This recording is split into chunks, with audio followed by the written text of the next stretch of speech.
All right, gentlemen, we're about to step into what I think might be the most action-packed stretch of our campaign yet.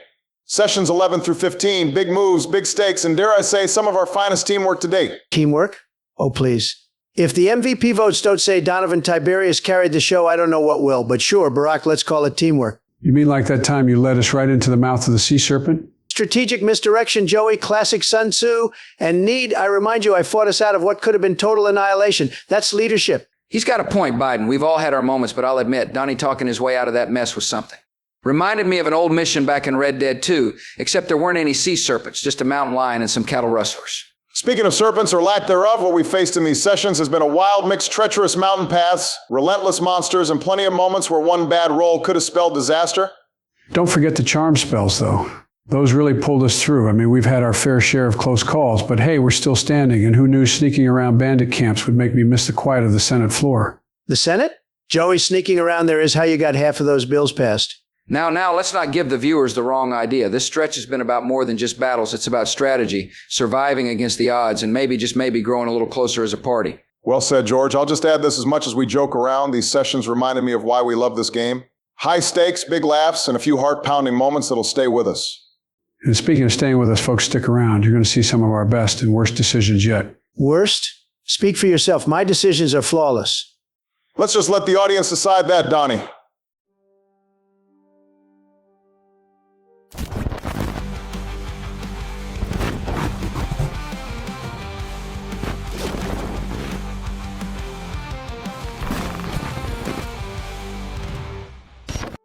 Welcome all. Hey, welcome, Obama. Thanks, Obama.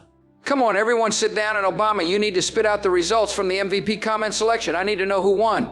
It would make sense to be able to plan ahead, but I'm not in charge of the competition. I am, Bush, and I have the results here. Drum roll, please. No? Okay, with the bronze this week we have Taurus. There was lots of enthusiasm over your plays last week, especially with your spider crown. But the commenters seem to be fair and spread around the limelight. Hey, that's okay. I'm still thrilled I got it first, and am keen to see how my fellow team make use of theirs. And with the silver medal we have Bixby. Well done, Joey. Hey, thanks, Jeff, and thanks to all our fans. Which of course leaves the gold medal. This week in first place we have Aristos. Oh, what? This is rigged, so rigged. No chance I didn't get a place twice in a row. Obama must be deleting comments or something. Is there a way we can check? You didn't let me finish, Donald. For the gold we have Aristos and Donovan, who both tied a first place this week. Well done, Donnie.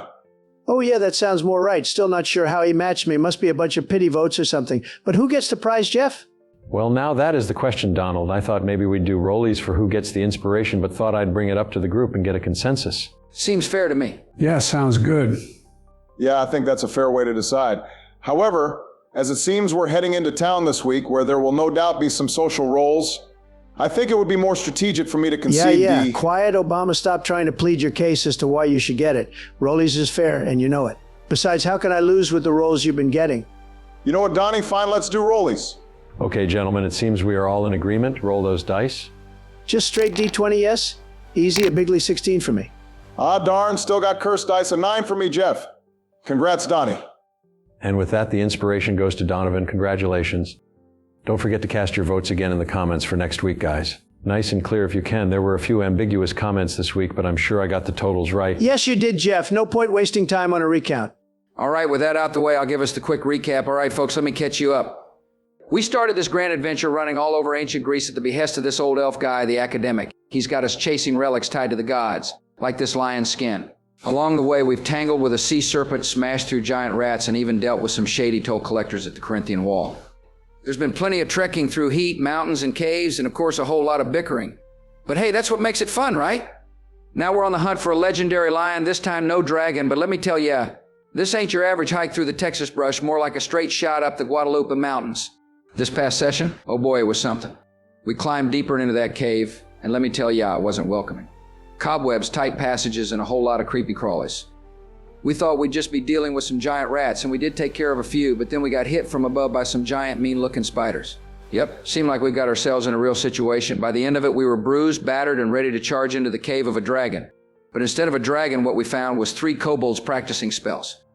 Aristos made friends with them, and I think Bixby wanted to adopt them. Donald made a deal for some gold and a bit of meat in exchange for them leaving these lands. We separated for the night with the kobolds going to sleep with the spider corpses, and then I guess we hit the hay and ended the session. Joey tried to reclaim the MVP award back, and yeah, that's it. Oh, what an excellent recap, Georgie. I feel like I was there. Jeff, did we notice any hijinks from the cloaked kobolds over the night? No, they were silent, besides the occasional rise of excited squeaks and crunches that with time die off. Jeff, at first light, I am going to go back down the small tunnel to the chamber with the kobolds and the spider bodies. Strangely, there are no spider bodies. Oh, gross. Why did you have to mention that?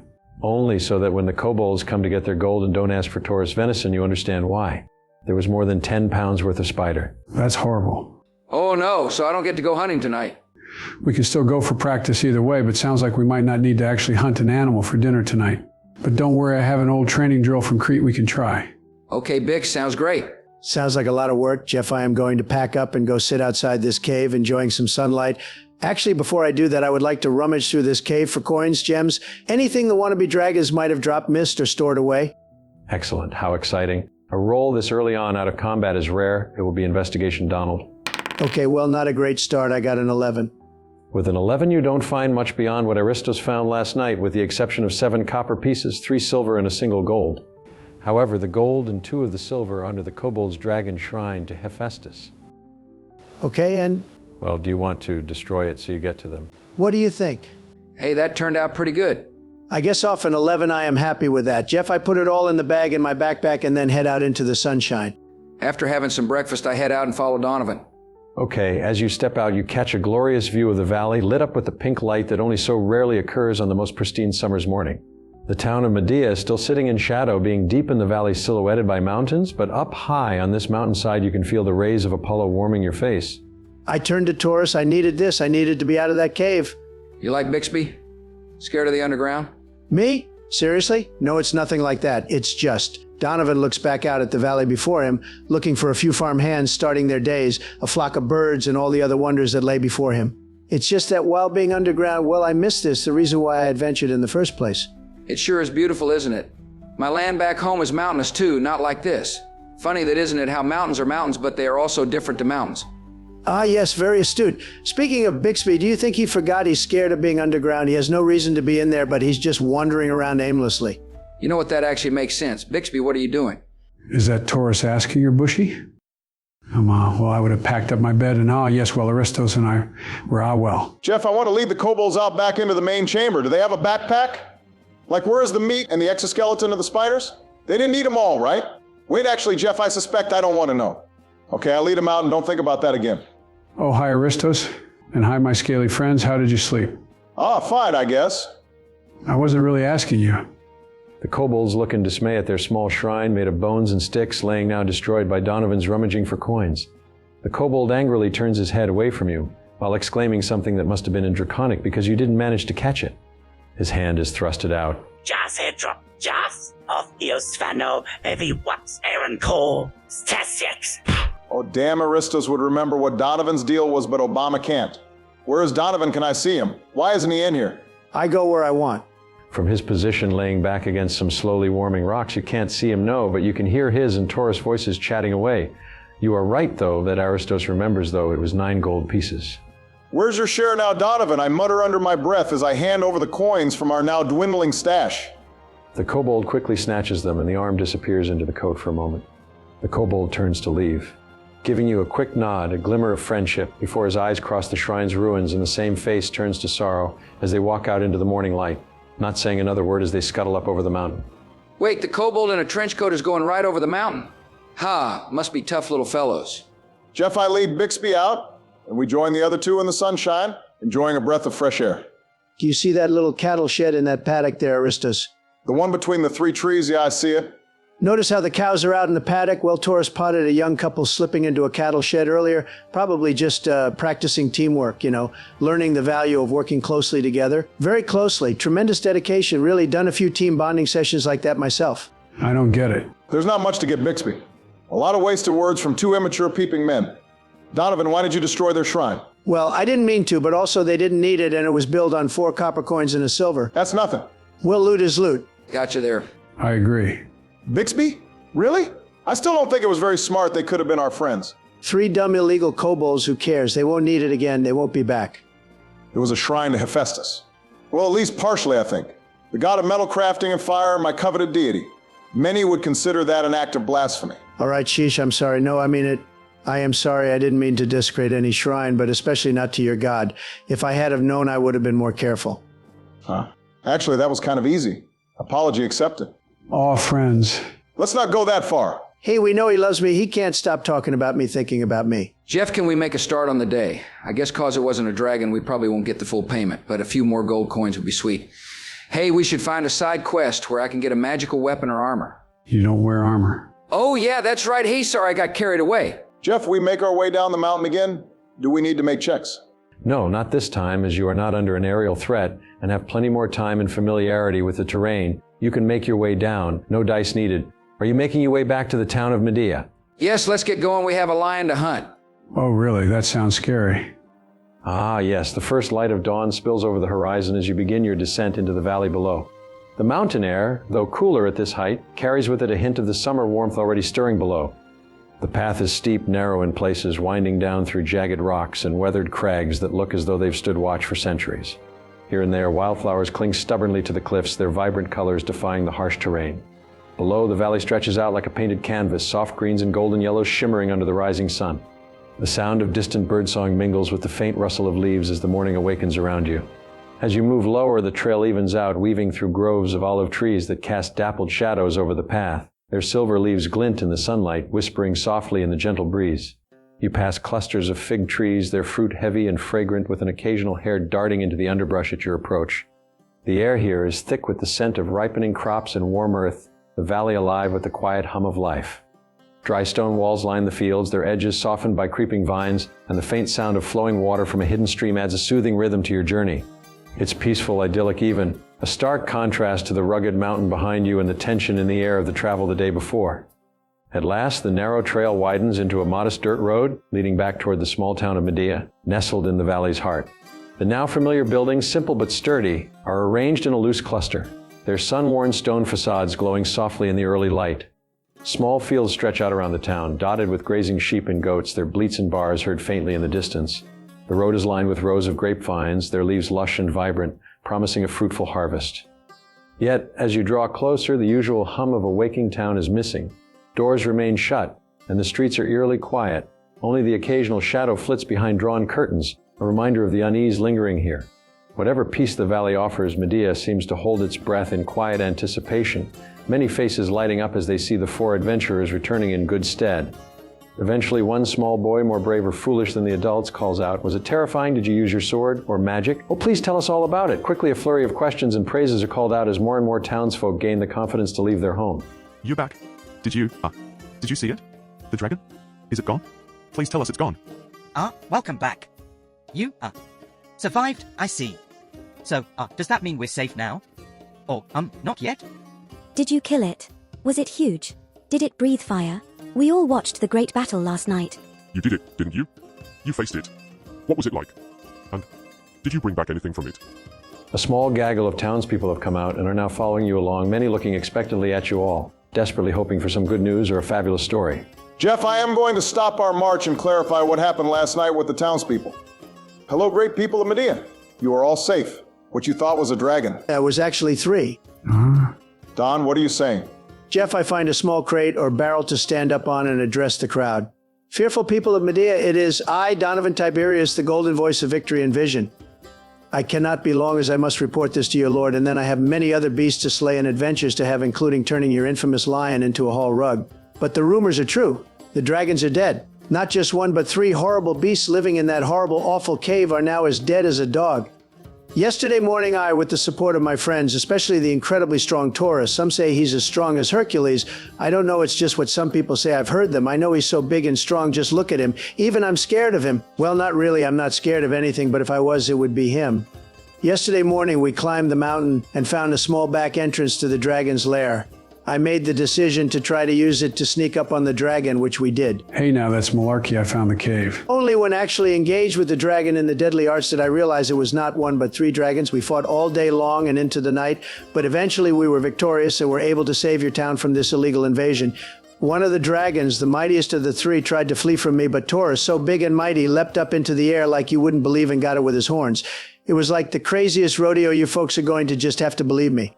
Oh, there's no way that they are ever going to believe this. It is not all good news, however. I was telling my good friend Eli yesterday how we so desperately wanted to get the dragon's loot to give to the great people of Medea, some of the finest in the world, and trust me, I know them all. But these dragons were broke. They were criminals. They had no loot at all, barely a copper coin. My good friends, I am on my way now to your lord, another great friend of mine, who has promised us payment. Bah, look at me. Does it look like I need it? No, I think you, the people of Medea, need that money more than me and my company. Donovan, what are you saying? Get down from there. Bixby Taurus, get him down. Hey, Donovan, man, we need that money. Donovan is putting on quite the show for this small town. Upon hearing the jubilant commotion, many, many more townsfolk have poured into this little street and are crowding you to listen in. You don't need to tell me which, but I will need a persuasion or deception roll for this. Now I think about it, give me performance too. 2 rolls coming right up, Jeff. That first one is an 18, Jeff, and the performance roll is A. You're actually going through with this, huh? Hey now, Aristus, let him cook. Another tremendous roll of 14 for performance. You're just liking this Taurus because he's talking you up. And you just don't like it cause he's not. Not true, he's making promises we can't hold nor afford. Well, at first it takes you a moment to find your groove, to really get impassioned by your own words, Donovan, but once the crowd starts to build and react to your story, they are very much living every word. As you talk about your successes and triumphs, especially the details about Taurus, the crowd really starts to cheer. Soon they are elated, calls and cheers of freedom and celebration. One man, he looks like a farmhand, kneels down and proposes to what looks like a milkmaid, seemingly inspired by your tales of bravery, which causes another round of cheers and tears. Oh, that's so sweet. Reminds me of the time Jeff, when taking my moment as the crowd is distracted with the proposal, I am going to hop down behind Taurus and putting a hand on his back, steer him through the crowd, pointing to how big his muscles are and how he towers over us all. Talking about how he hacked and slashed at the vicious dragon with horn and axe. Are you using me as a shield to get through the crowd? He definitely is. Okay, Jeff, Bixby and I follow along. We are going to the Lord's Hall, right? Is that where Eli said to go? I don't know if he named it, but places a power call to me. I will know where to go. The town has one main road that runs through it with one other large arterial branch that you find yourselves on, which heads towards the mountains, creating a T-junction from the main road. It is a large enough village to have many little offshoot roads leading to little alley and streets, also filled with houses and shops, but ignoring these, you trek up towards the main road. The party passes by the pub in which Eli convinced you to stay the night, drawing quite a few heads turning as the small mob that is built up behind you follows along. Several run out and join into your procession. Jeff, I am looking ahead expecting to see a building that signifies the grandeur of a Lord's Hall. What you instead see, almost directly in front of you now, is a slightly larger than average house. What stands out about it is 2 things. Firstly, there is 2 armed guards on the door, and the second is that it seems to have an internal opening, a courtyard of sorts, with what looks to be space for a small cooling and reflecting pool. This is a home set up very similar to the current architectural style that is popular in Athens and other metropolises, and is what catches Donovan's eye. I see he is a man of culture. I head in that direction, Jeff, steering the party, and I guess the mob following us. As you make your way through the front gate, it feels like crossing a threshold into understated elegance. The entrance, adorned with finely carved stone pillars, leads you through a modest but well-tended garden, where vibrant blooms spill over neatly trimmed hedges, their colors popping against the warm, sun-baked earth. Inside, the air cools noticeably, a welcome relief from the summer heat, and you find yourself in the open courtyard you could see from the road. At its heart, the small, shimmering pool, its surface broken only by the faint ripple of a gentle breeze. Around the courtyard, lush potted plants and creeping vines provide bursts of green, while intricate mosaics line the floor, depicting stories of gods and heroes in colorful, artful detail. The space is both tranquil and lively, a perfect blend of luxury and the natural beauty of the Greek countryside. The 2 guards, seemingly surprised by nature of your arrival, block your entry. You notice the crowd stop back at the threshold, respectful of the manor's boundaries. Jeff, I turn back to the crowd and say thank you, my dear friends and followers. Fear not, Donovan Tiberius and his fearsome band of warriors will let your lord know that the dragons are slain and you are now all free. With a cheer, I turn back to the guards. Well, fellas, you know why I am here. You heard my intentions. Any chance your lord is available for a quick chat? One of the guards looks bewildered, clearly relieved to hear the draconic presence has been lifted. The other looks a little more skeptical, but seeing the people of his town, most likely his friends and family, cheering for you, he waves you through, letting you know the Lord is in his court, but he has company. Jeff, I am going to lead the way into the court of the Lord. I will move behind Taurus, giving the previous same impression of a bodyguard and a noble. Somehow I feel like it's not exactly just an impression, but more your lifestyle. Hey, we get to meet a lord? Well, now that sure is something. Bixby, the Lord's court. A curious blend of authority and familiarity. The room itself is grand but not imposing, designed to invite rather than intimidate. Rows of simple but finely crafted wooden benches line the edges, facing an elevated dais where the Lord's chair stands, a piece of art in its own right with its intricate carvings of olive branches and roaring lions. The walls are adorned with tapestries depicting the town's history, each thread telling a tale of harvests, festivals, and minor skirmishes long past. Sunlight filters in through high, open windows and the wide open doorway behind you, illuminating the space with a soft golden glow. At the center of it all sits the Lord himself, a broad-shouldered figure exuding both confidence and warmth, deep in conversation with an old friend. His laugh echoes off the walls, hearty and unrestrained, breaking through the quiet dignity of the space. Opposite him, perched on a smaller but no less comfortable chair, is a halfling with age etched into his features. The two share a bottle of fine wine, their conversation animated and intimate, both leaning right into the safe space between them, sharing a quiet moment before the chamber is filled with bursts of laughter that interrupt their quiet reflections. It's a moment of camaraderie, timeless and genuine, the kind that only old friends who have shared countless adventures can create, even in a room built for public deliberation. Oh, hey there, folks. Didn't see you come in. Look, I'm in the middle of something here, real important, just catching up with an old friend. You know, the kind you never see enough, but when you do, it's like you never left them. We don't get moments like this too often. Why don't you all head out, enjoy the town, grab a drink or something, and come back later.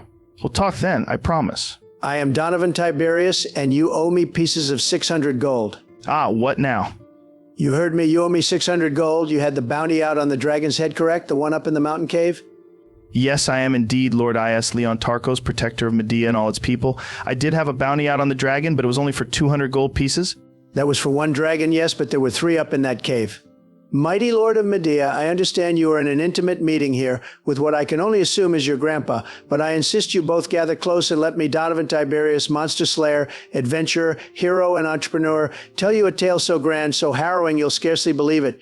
And yet believe it you must, for I stand here today victorious, having rid your lands of not 1, not 2, but 3 mighty red dragons. Yes, you heard me, 3, and let me assure you, my mighty lord, these were no ordinary dragons. No, they were colossal, fire-breathing beasts terrorizing your valley and plotting your doom, but worry no more, the beasts are slain, thanks to my leadership and the unparalleled strength of my companions. And a little bit of strategy, Donovan. You might recall a certain someone suggesting we take the back entrance and sneak up on them. Ah, yes, Aristos, ever the tactician, always ensuring the smaller foes are dealt with before the real threats. Let me begin at the start. Yesterday at first light, we climbed that cursed mountain, our bodies battered by the relentless sun. The journey was treacherous, steep cliffs, loose rocks, but nothing could stop us. As we approached the cave, we encountered a swarm of enormous rats, their eyes gleaming with malice, the vanguard of a larger colony, I am sure. With a flick of my wrist, I unleashed a crackling blast of arcane energy, turning the first wave to ash. Taurus, my mighty companion, as strong as 10 men, waded in, swinging his great axe like it weighed nothing, carving through the horde. Do you remember how I landed that one's head right at your feet? Indeed. Now, as we pressed deeper into the cave, the air grew thick with cobwebs, enormous ones. Suddenly, out of the shadows came spiders the size of horses. Their fangs dripped with venom. Their eyes gleamed like polished onyx. One leaped at me, yes, me, but I, being as quick as I am clever, dodged aside and blasted it through its abdomen. Taurus naturally charged headfirst into their nest, ripping apart webs and sending spiders scattering like leaves in a storm. What about me, how I was there? It was teamwork, flawless teamwork, that allowed us to push past the arachnid horde. And then, as we approached the heart of the lair, the air changed. It became hotter, heavier. That's when we heard it, the guttural growls of dragons. Not 1, not 2, but 3 grown red dragons, their scales shimmering like molten metal in the firelight. 3 dragons? In one cave? That's unusual. Unusual, yes, but nothing is beyond the grasp of Donovan Tiberius and his team. The first dragon roared, unleashing a torrent of flame. I countered with a spell, brilliant of course, that reflected part of the fire away. Meanwhile, Taurus charged forward, horns lowered, and rammed the beast with such force that its roar turned to a squeal of pain. Don't forget the second one. That one nearly got Bixby. Ah. Yes, the second dragon, crafty and swift, tried to sneak up on us, but Bixby, ever watchful, put an arrow in its wing, grounding the beast. Aristos and I unleashed a volley of spells, lightning crackling, flames dancing, while Taurus took on the third dragon. And what a sight it was. The beast took to the air, thinking it could escape, but Taurus, like some divine force of nature, leapt into the air. Yes, leapt, higher than any man has ever leapt before. And he gored the dragon mid-flight, driving it back to the ground with his mighty horns. I didn't know you had that in you, Taurus. Gotta say, sounds impressive. Impressive doesn't even begin to cover it. By the time the battle ended, the cave was littered with dragon corpses. But alas, it seems they had only recently moved into the area and had not established any real horde to claim. But that's okay, as I didn't do this for the gold, Lord Joe. I did this for you, for your people. I ridded your lands of these invaders before they could terrorize the city, ensuring the safety of Medea, and proved once again that Donovan Tiberius is the hero of this age. And of course, we couldn't have done it without the team's efforts, right, Donovan? Yes, the team was helpful. But really, it was my leadership and Taurus's strength that carried the day. So, Lord Joe, shall we talk about adjusting that reward? 3 dragons, a colony of rats, and a host of giant spiders are worth far more than one, don't you think? 600 gold sounds a little cheap now I think about it. I'll get you to roll persuasion, Donald, as he briefly considers an adjusted award. Actually, better call it deception due to the basis of your argument being somewhat, shall we say, exaggerated. That's not too bad, a 14, Jeff. Well, with a 14, he. Actually, Jeff, if it's not too late, seeing as how Orestes keeps going on and on about money, seriously, it's all he seems to think about. I might take this moment to use my grand prize that I got for being the most popular and use my inspiration to try and get a better roll. I'm not happy with the 14. I can do better. Yep, Donnie, no problem. And that's a 20, not natural on the reroll, Jeff. Wait, no, actually, it's a 21. And with that roll, the Lord looks very convinced. Ah, what a tale, what a tale. You must excuse my excitement, Donovan Tiberius, golden voice of victory. But your heroics, and those of your companions, of course, are nothing short of legendary.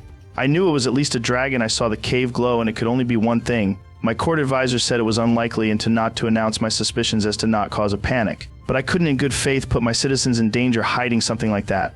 And here you are standing as proof that I was correct, without an innocent drop of blood shed. And not just one, but 3 dragons slain? By the gods, your bravery has saved this town and earned you the eternal gratitude of Medea. He claps his hands together with an infectious grin, his booming voice filling the chamber as he stands, arms wide like a host welcoming dear friends. Please sit, all of you. Food, drinks, Jamie, bring out the best we have. Wine from my private collection, olives, bread, roast lamb, everything. Let it be known Medea celebrates its champions. And the gold, oh yes, the gold, it's nothing compared to the lives you've saved. Let it be distributed at once. I'll get you that 600 gold. Enough for a hero's purse, surely. He moves closer to Taurus, slapping him heartily on the back, his laughter rolling like thunder. And you, Taurus, leaping into the air to take down a dragon? Ha! A man of such strength and courage belongs in the songs of the bards. Truly Hercules himself would envy you. You must show me your technique in the training yard sometime soon. But for now, eat, drink, and celebrate your triumphs. You've more than earned it. Well, we are actually in the middle of another mission. Your task with the dragon was merely a side quest to us, a little bit of coin to tide us over. No, we hunt a rarer prize. The reason we are in Medea at all is that we are after the cave of the Nean Lion. We made friends with a young halfling by the name of Eli.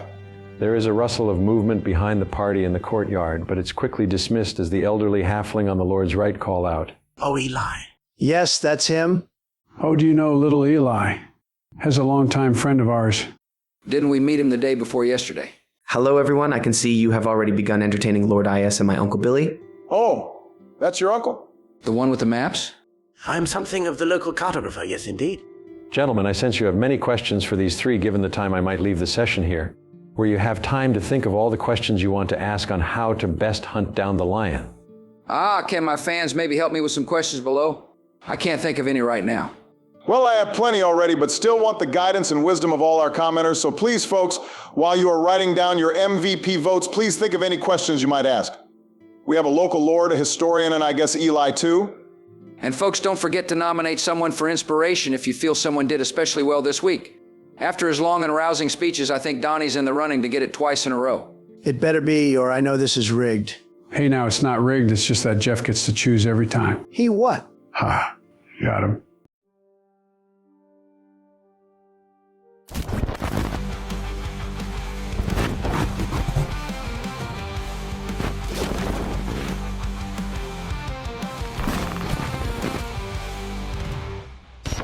Apologies, I am late. The holiday season traffic is starting to build up. That's okay. Trump is yet to turn up. Bush, did he say anything to you? Me? No, maybe this is late for dramatic effect like the session after the election. Hey, I hope he is playing John Cena's intro again. That was a great way to get the mood going. Get the mood going? Is that what you call it? Apologies, I am late, gentlemen. As a billionaire who got shot recently, I keep getting asked for my tremendous thoughts on that United Health CEO. Are you sure it's not because you are president-elect? Well, what are your thoughts? Are you kidding? There is no way poor people should be allowed close enough to billionaires to shoot them. Wow. You said the quiet part out loud. I guess you are right in regard to it being an awful thing. I think of the guy's poor kids growing up without a father. Maybe Uncle Joey should invite them to the White House for dinner. There are so many things wrong with that, we'd better move on. Ready to start, Obama? Hey, we are starting with the inspiration winner still, right? Of course, Bush, this week there was a clear winner. One commenter even said it was a single-player episode. Oh boy, I wonder who it was. The winner had more than half the vote just to himself. It is none other than the great Don himself, 2 weeks in a row. You all know I am the best candidate. I mean, last week was a tie? If it was a tie, then how come I got the inspiration? But it was obviously going to be me again. I practically carried the team last session. Oh, please, Donovan. You spent most of last session hiding behind Taurus. Let's get real. Yeah, I'm not saying I deserve to win, but guys, well, I won the election. Don't you guys remember? You just sit there rolling dice and describing stuff? To be fair, he does describe it really well. Better than your heroics half the time, Don. Now, let's not let jealousy spoil the moment. Donovan, enjoy your MVP title for now. Who knows what this session will bring? Perhaps another hero will rise to take the crown next time. Highly unlikely, Jeff, but I welcome the challenge. After all, greatness thrives on competition. Just motivates me to keep on my role in the Lord's court. Indeed it does. And with that, let's dive into today's adventure. Will Donovan secure a three-peat, or will one of his companions steal the spotlight? Only time and our loyal viewers will tell. All right, let's move on before Don's head gets too big to fit on the map. Yeah, let's hope the lion appreciates all that flair when it's trying to eat him. Anyway, with that wrapped up, I will do the intro. No way, you got to do it last time? Well, I guess I did. Joey, Donald, either of you want to go? Hey, what part are we up to now? Okay, never mind, I will go. We've been running around Greece on the academics' orders, hunting down relics and dealing with monsters. Now we're back in Medea. Donovan can't help himself, but starts spinning tales to the townsfolk about how we couldn't possibly take a reward for the dragons while also conning a local lord out of his taxed gold. We're gearing up for our next task, hunting the meme lion. While Lord I.S. Leontarchos is a surprisingly gracious host, it is his old friend and uncle of Eli, who is a cartographer and historian, who we really need to speak to due to the fact that it's he who might give us a look at a rough map and some solid intel on the lion. Well, that was quick. I liked it. Of course you did. It was so short you could remain awake. Perfect. Well, with that short and succinct recap, the party finds themselves in the throne room of Lord Ios of Medea, his servant named Jamie, now dishing out a humble but delicious meal before scurrying out of the room in search of your gold. Lord Leontarchos, this feast looks tremendous. Truly the finest Greece has to offer, fit for heroes like us. But how long before he returns with the gold?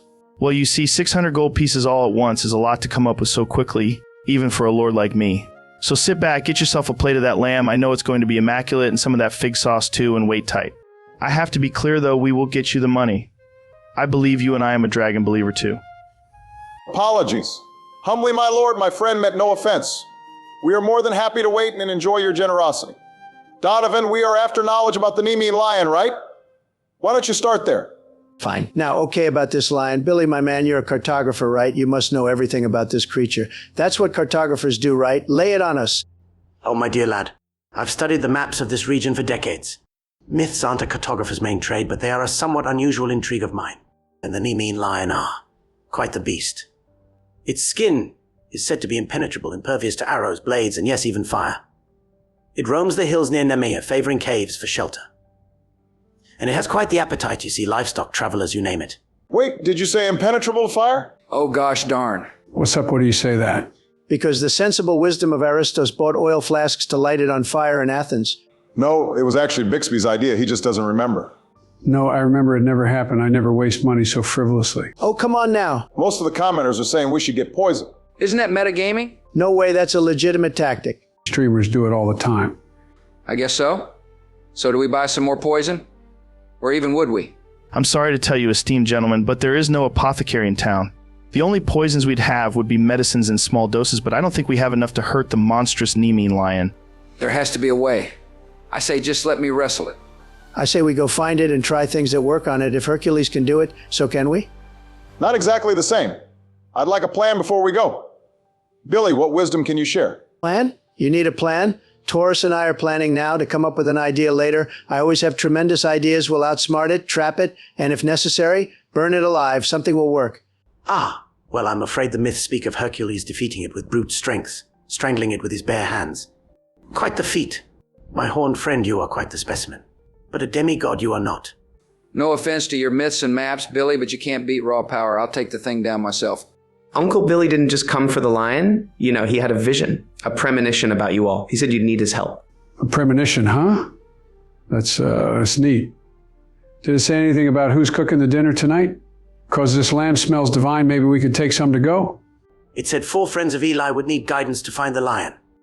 I stayed up all night drawing you this map to help guide you to the cave the rumors say are its old lair. I put a lot of work into it, so I hope it really helps. The old halfling hands over to Taurus a piece of parchment with a crudely drawn map of the mountains containing a few landmarks along the way. Gee, thanks. There's word of a band of hunters or bandits, depending on who you ask, also after the lion, greedy for its hide, no doubt, and the bounty that would have. Perfect. Another obstacle.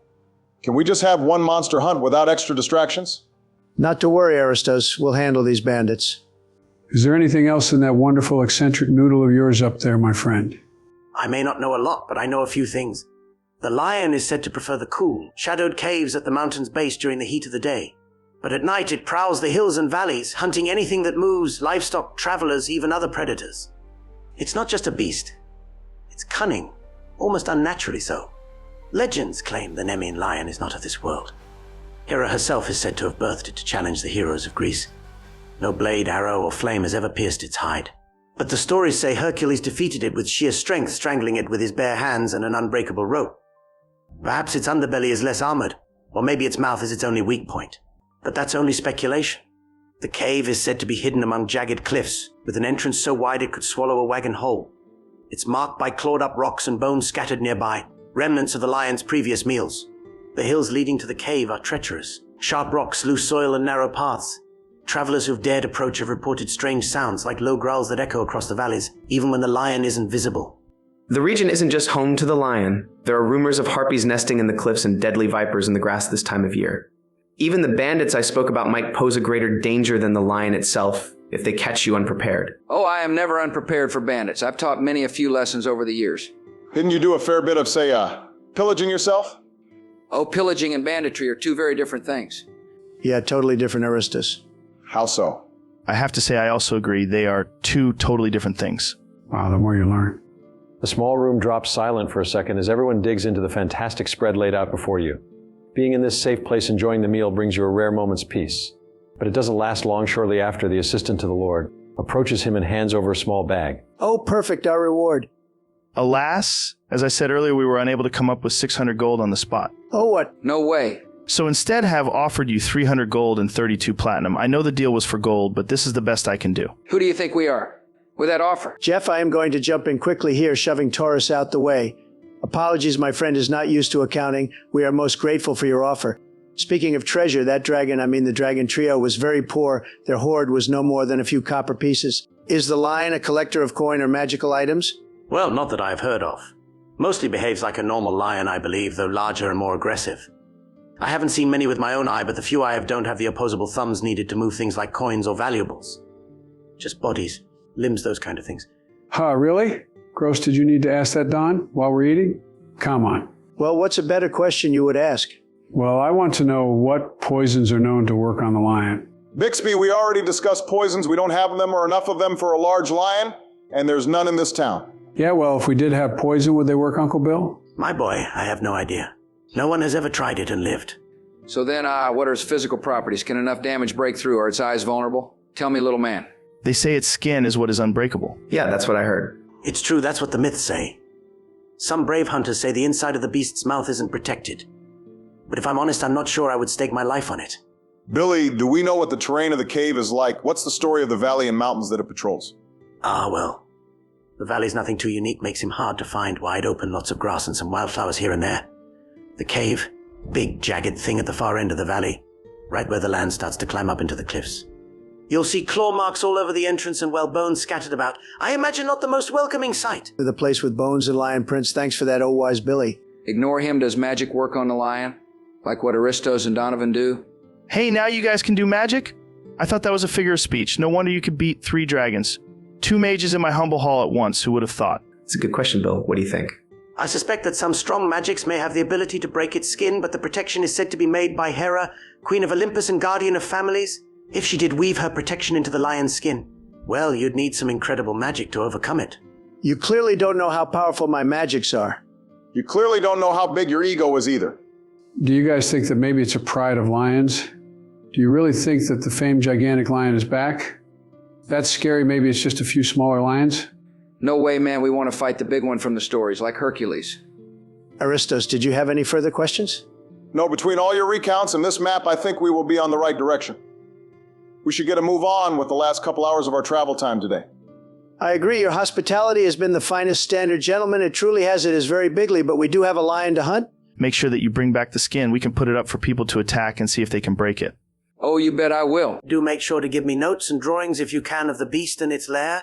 I will want to know everything. If you see the lion, you need to run far away or hide if you can. Lions are no easy creatures. Giant ones are even worse.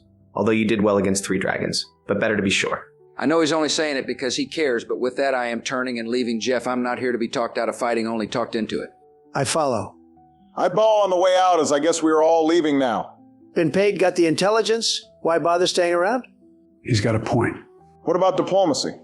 Did you see the rig on the Lord? He would much prefer to have the tale of the battle than us hanging around longer like he didn't want. Just before we get back to the crowd, we said we weren't taking a reward, and now we have a lot of gold burning a hole in my pocket, so to speak. Hey, 1 second, where's the gold? You know I have it. Were you talking to Bixby or Aristus? Both. Jeff, I am going to step back out to the crowd. The crowd has dwindled now, the excitement of the moment gone after a few hours. I address them just the same. Citizens of Medea, it is I, Donovan Tiberius, your hero, your champion, have spent the last few hours of my important afternoon speaking directly with the wise and gratuitous Lord Aias Leontarchos himself. Yes, the Lord personally welcomed me into his halls, where I, of course, declined any reward for slaying the 3 dragons, because true heroes don't fight for gold, we fight for glory. And now I set my sights on a new challenge, the Nemean lion. Fear not, for soon I shall return, its magnificent pelt in hand, to adorn this fine town as a symbol of my bravery and your continued safety under my watchful eye. Please roll another deception check. This one has to be deception, as this is a clear lie. Well, not all of it, Jeff, but I'm not going to fight this point. Unusual for you. He got it. I got an 18. Perfect. They are still eating up every word you say, Donovan. I see the enthusiasm in your faces, the awe in your eyes. It's truly humbling, though, of course, not unexpected. Yes, I hear you. Donovan, how do you do it, you ask? How do you face these impossible odds with such grace and skill? Well, let me tell you, it's no small feat. It takes unparalleled intellect, nerves of steel, and let's be honest, a natural charisma that few possess. But don't worry, my dear people of Medea, for I will not rest until your town is the safest, most legendary in all of Greece. Your hero marches onward, undeterred, to face whatever the gods throw my way. Jeff, I am going to lead the party out of town in the direction Billy told us. You are smooth, I'll give you that. Hey, speaking of giving, Donovan, where's the gold? And why did you accept so much less money? Lord, or what I would have made him find the gold for us? Your peasantry is showing. Huh? What he means is that you clearly haven't heard of platinum pieces, which is a sign of humble working class beginning. Well, yeah, we all worked in our tribe. What does that have to do with being shortchanged? Platinum pieces are worth 10 times that of gold. Hey, now really? Really? Yeah, so those 2 extra pieces he gave us were actually a 20 gold tip. Jeff, there is no one from the town around as we say this, right? We will say that you are all careful enough to wait until you are far out of town before starting to talk reward numbers. I still have no idea how you managed to talk the Lord up and also convince the crowd you were taking nothing. It took an inspiration roll, though, don't forget that. Excellently used, if I do say so myself. Of course you do. Well, that all makes sense. To be honest, I hadn't really looked much into money. Assumed it would be just gold pieces. So it's all base 10? 10 silver to a gold, 10 gold to a platinum? That seems kind of, metric. You are right, it is far too European. But it's already hard enough to remember. I'm like Bush, I just pay for everything in gold. Seriously, Bixby? That's not even true. You use silver and copper at all the shops we've been to. Yeah, well, I meant except those times. Jeff, I am going to pull the map out and have a look and try and work out where we are. Roll me an investigation check, please. I want to, too. I like maps. I'll roll with advantage then. Okay, that's actually it's pretty good, a 16. And so you leave the village of Medea behind, its humble stone homes and quiet streets growing smaller with each step. The morning sun hangs low in the sky, casting long shadows over the fields as the sounds of the town fade into the soft rustle of olive branches swaying in the breeze. The dirt road winds its way out of the valley, past rows of vineyards and grazing goats, their bells ringing faintly in the distance. It's a serene farewell, the kind that almost makes you forget the dangers that lie ahead. As you glance back one last time, the village seems frozen in time, nestled in its peaceful bubble, unaware of the chaos you're marching toward. You realize pretty quickly that you need to depart from the road, so the ground beneath you soon gives way to rugged terrain, and the gentle slopes of the valley sharpen into rocky hills. It's here, in the cool shadows of the mountains, that you find it, a little creek cutting a silver line through the landscape. Its waters trickle softly over smooth stones, carving out a path that winds through a narrow, verdant valley. The air here is cooler, fresher, scented faintly with wild thyme and pine. You decide to follow the creek as it twists and turns, its quiet murmur a steady companion. On either side, the valley walls rise steeply, their jagged faces dotted with hardy shrubs and the occasional gnarled tree. It's a welcome reprieve from the heat and dust of the road, but also a reminder you're heading deeper into the unknown. In regards to the map, though, you have no real idea where you are, and only a general idea of where you are going. Darn, this map is really awful. I know he said he did it quickly, but isn't he a professional? Yeah, or like paired it with a map he already had in detail so we could compare. We have coin, we could even have bought it off him. Doubt that. I'd have had that map in our hands, no cost at all. But maps, Taurus, really, that's for nerds. What do you suggest? Wandering around until we find it. With my luck, that's a perfectly good plan. Speaking of coin, Donovan, you have 620 worth of it burning a hole in your pocket. Before you tell us why it's better you hold on to it, how about you get out all of the gold and 10 platinum pieces, hand that over, and we call it a day? A reasonable first offer. Okay, I accept. Hey, what now?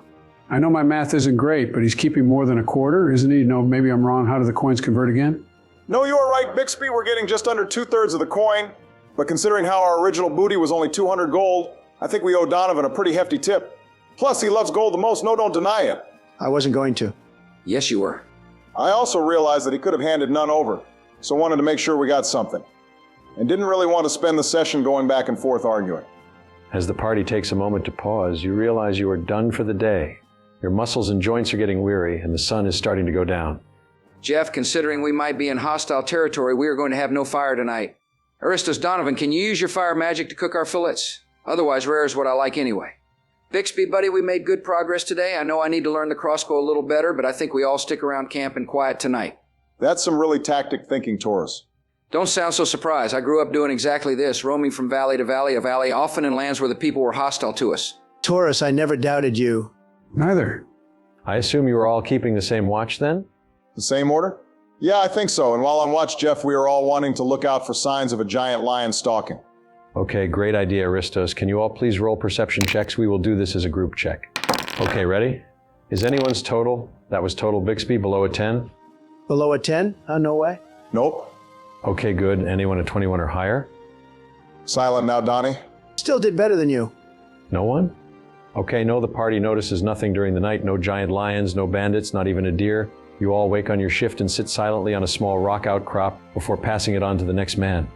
The sun begins to rise, and before the heat of the day sets in, you pack up the very minimalist camp you had made and get on the road. Okay, Jeff, as we are now trekking through the mountainside again, I'd like to utilize my tracking skills and make sure we are navigating in the right direction per what Aristos says on the map.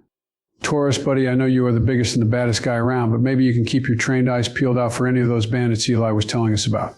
Oh, excellent. Now we are really playing D&D. Perception, survival rolls while out in the wilderness. Make them, gentlemen. 15. Oh, wow, I did good. A 19. Bixby, with your 15, while the map's directions aren't perfectly clear, you notice fresh animal tracks along the creek, hooves perhaps from goats or deer, indicating the area is still teeming with wildlife. However, nothing yet that suggests the lion's presence or anything unusual. But your eyes are sharp enough to spot where the creek narrows into a rocky pass up ahead, a natural choke point worth noting for safety. A perfect description, thank you. Just one I wanted to know. Taurus, with your impressive 19, you keep a keen eye on the terrain around you. As you scan the mountainside, you notice something subtle but telling. Small disturbances in the rocky trail. Displaced stones, faint footprints, not from animals, oh no. These are from boots. A group has passed through here recently, their number hard to tell as they marched in single file. Perhaps the bandits Eli mentioned. It's not an immediate threat, but it's enough to confirm you're not alone in these mountains. Jeff, I am going to say nothing to the party about this, but make sure Bixby is leading us to that ambush point you mentioned to Bixby. Are you intentionally leading us into an ambush just so that you get some action? Don't metagame. You don't know this. That's just sad, but I guess facts. Oh, great, just what we need. Can't we have one peaceful walk in the woods without running into trouble? Let's not overreact, Bixby. The tracks might not even belong to bandits. Could be hunters, travelers, or even someone from Medea. I'm excited. Donovan, you're awfully quiet. Anything you'd like to add? Me quiet? Never. I was just observing the situation. I mean, we could always set a clever trap, flush them out, and deal with them decisively. Or, and hear me out, we could just keep walking like the non-metagamers we are and let Taurus decide to tell us when he's ready. Thanks, partner. Jeff, can we move on? It takes you about an hour before you actually make it up to the small mountain pass. It's a long valley plain with many small trees and bushes that you need to wind around, meaning it takes a bit longer. Before you can get into the crevice, which is at the far end of this valley, the ground starts to incline as you have to move between two mountains.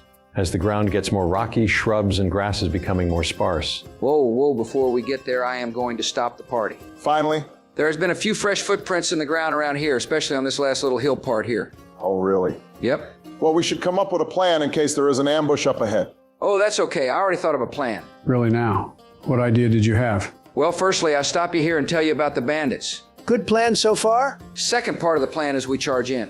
What now? I don't wait or hesitate. You heard me, Jeff. I am charging right into the ambush kill zone and then trying to find a way up onto the rocks. It's Leroy Dragons! Oh, dear Hephaestus. Jeff, I am not leaving my boy behind. I'm following in. Me too. Charge. Oh no, I am not going in. Instead, I am going to hold back and be ready to provide cover should a retreat be necessary. I am ready to go in if needed. Coward. I am trying to be tactical. Jeff, what's in this zone? Are we rolling initiative? So the bold Taurus leads the charge, horns lowered, barreling into the supposed ambush zone with Donovan and Bixby hot on his heels. Aristo's ever the tactician lingers at the rear, scanning the terrain and preparing for the worst. The three of you who rushed forward, your hearts pounding, your weapons at the ready, burst into the clearing expecting a fight, only to find silence, not a soul in sight. The terrain around you is rugged, as if the mountains themselves are trying to resist your intrusion. Jagged rocks jut out of the dry, dusty ground, their surfaces worn smooth by time and wind. Scraggly trees cling stubbornly to the hillsides, their twisted branches casting faint, crooked shadows under the summer sun. The air is dry and heavy, carrying the familiar faint scent of warm earth and distant pine. Ahead, a narrow path winds upward, flanked by uneven stone ledges, perfect vantage points for an ambush that, alas, never comes. What? No bandits? No ambush? I was ready to smash some heads in, no dragon, no bandits. Hello, if anyone is out there waiting to ambush us now would be a good time. We just picked up over 600 gold from Medea and have many other valuables just waiting to be claimed. Hello? Anyone out there? Taurus, you promised me an ambush. You charged in for nothing. And you were scared of nothing. So what? Around the base of the rock, in the shelter, is a handful of abandoned debris, broken arrows, a dented metal cup, rests haphazardly against a nearby rock. Whatever party was here likely left days ago. Fine, but it could have been an ambush. And it's good training for when it happens next time. Taurus, this isn't training, this is humiliation. I'm covered in dust. Look at my robe. For nothing, not a single coin to loot.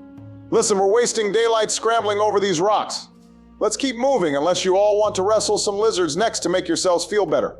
And so the party regroups, looks along the rocky trail and into the valley before you, taking the moment to have a rest. As you watch out over the valley, you all notice something pretty quickly. The valley below unfolds before you like a painting, though this one tells a story of both vigilance and quiet menace. Nestled in the grassy expanse, a bandit camp comes into view. A circular, two-level fort, surprisingly well constructed for a group of outlaws. The outer wall is sturdy, made of rough-hewn timber reinforced with stacked stones, forming a barrier that encircles the camp. Inside, a raised hillock and wooden scaffolding create a second level, giving the fort an open watchtower-like feel, perfect for keeping an eye on the plains around them. Around the camp, the grass sways gently in the evening breeze, the golden hues of summer fading into the deeper greens and browns of the shaded valley. From your vantage point, you can make out the dots of people moving, bandits returning from whatever mischief they've been up to. Some carry small bundles, perhaps loot or supplies, as they disappear into the fort's wooden gates. Then, just as you're taking in the scene, the first torches are lit along the walls. One by one, their flickering light dances in the encroaching twilight, illuminating the structure and casting long, jagged shadows across the grassland. You didn't mention much in the way of cover, it's just the plains and grass, you said, right? The grass is quite long, so if you are moving carefully and quietly, you could approach the fort stealthily. But there are also a few bushes and shrubs popping up here and there. Well, we have a big decision to make now. That fort down there, bandits or not, is standing between us and the lion. We need to decide how we're going to handle this. Decide? What's there to decide? We charge down there, knock some heads together, and show them what happens when you mess with heroes of Medea. Taurus, buddy, not everything has to be solved with fists and horns. What if we just, talk to them? I mean, they might not even be that bad. Maybe we could work something out. Talk to them? Joe, you sweet summer child, bandits don't do talks. No, the real play here is to sneak in, find their treasure stash, and liberate it for a much worthier cause, yes. Imagine their faces when they realize they've been outfoxed by Donovan Tiberius, the greatest hero Greece has ever seen. I bet they have some crazy magical items. Outfoxed? Don? Look, we don't need to fight them or steal from them.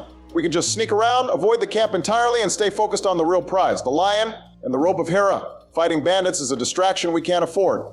They are hunters for the lion, aren't they? Their camp is probably full of secrets about it. Notes and pictures, hopefully. There is no way a group of illegal smell-hunting bandits are keeping a stash of well-organized secrets. I doubt there is more than 2 of them that can even read. Your best bet would be to take someone alive, but I fear YouTube won't like what Taurus would do to someone we needed information from. D&D allows for things like enhanced interrogation? I'll tell you about it offline. A quick magic spell or two, we walk in, rummage around, and see what we find? Well, why not ask the people watching what they think? I mean, they've been pretty good at guiding us so far, right? A fine idea, Bixby. Let the audience decide. Do we take Taurus's bold and reckless charge into the fray? Do we follow cowardly Aristos and sneak around like shadows? Do we make Biden happy and try some good old-fashioned diplomacy? Or, my personal favorite, do we liberate their treasure and leave them scratching their heads? Vote now, folks. Your heroes are at your mercy. Ah, yes, dear viewers, it seems the choice is yours. Will the party confront the bandits head-on, sneak around them like ghosts, attempt to reason with them, or indulge Donovan's insatiable greed? The future of this adventure is in your hands, so drop your thoughts in the comments below and tell us how you want this to play out. While we wait for your votes, let's take a moment to shout out some of the fantastic comments from our last episode. You all have been amazing, and we really appreciate the support. Yeah, big thanks for the comments about me. I am the glue holding this group together. Never let these peasants convince you otherwise. Tremendous insight. A huge thanks all fans for pointing out many great strategies for dealing with the lion. Your suggestions may just save us out there. Ah, and what an adventure we've had so far. The choices ahead promise even greater challenges and surprises, all guided by your votes. Until then, dear viewers, keep the comments coming, keep the likes flowing, and don't forget to subscribe for more of this epic journey. See y'all next time. Don't forget to vote for the right plan. And also, don't forget to vote for me for MVP. Wait, guys. My inspiration, I still have it. Does it roll over to next week, Jeff? Surely it does. I didn't even have one roll to use it on this session. Well, there was the one with the peasants, but they don't really count. Plus, I rolled well. Like usual, I'll add, I'm a bit of a dice champion. Everyone knows it. They all talk about it. Seriously, check the comments. But really, it would be so rigged if I lost my inspiration that I got from doing the best speeches, just the best. Because there wasn't an opportunity for me to use it.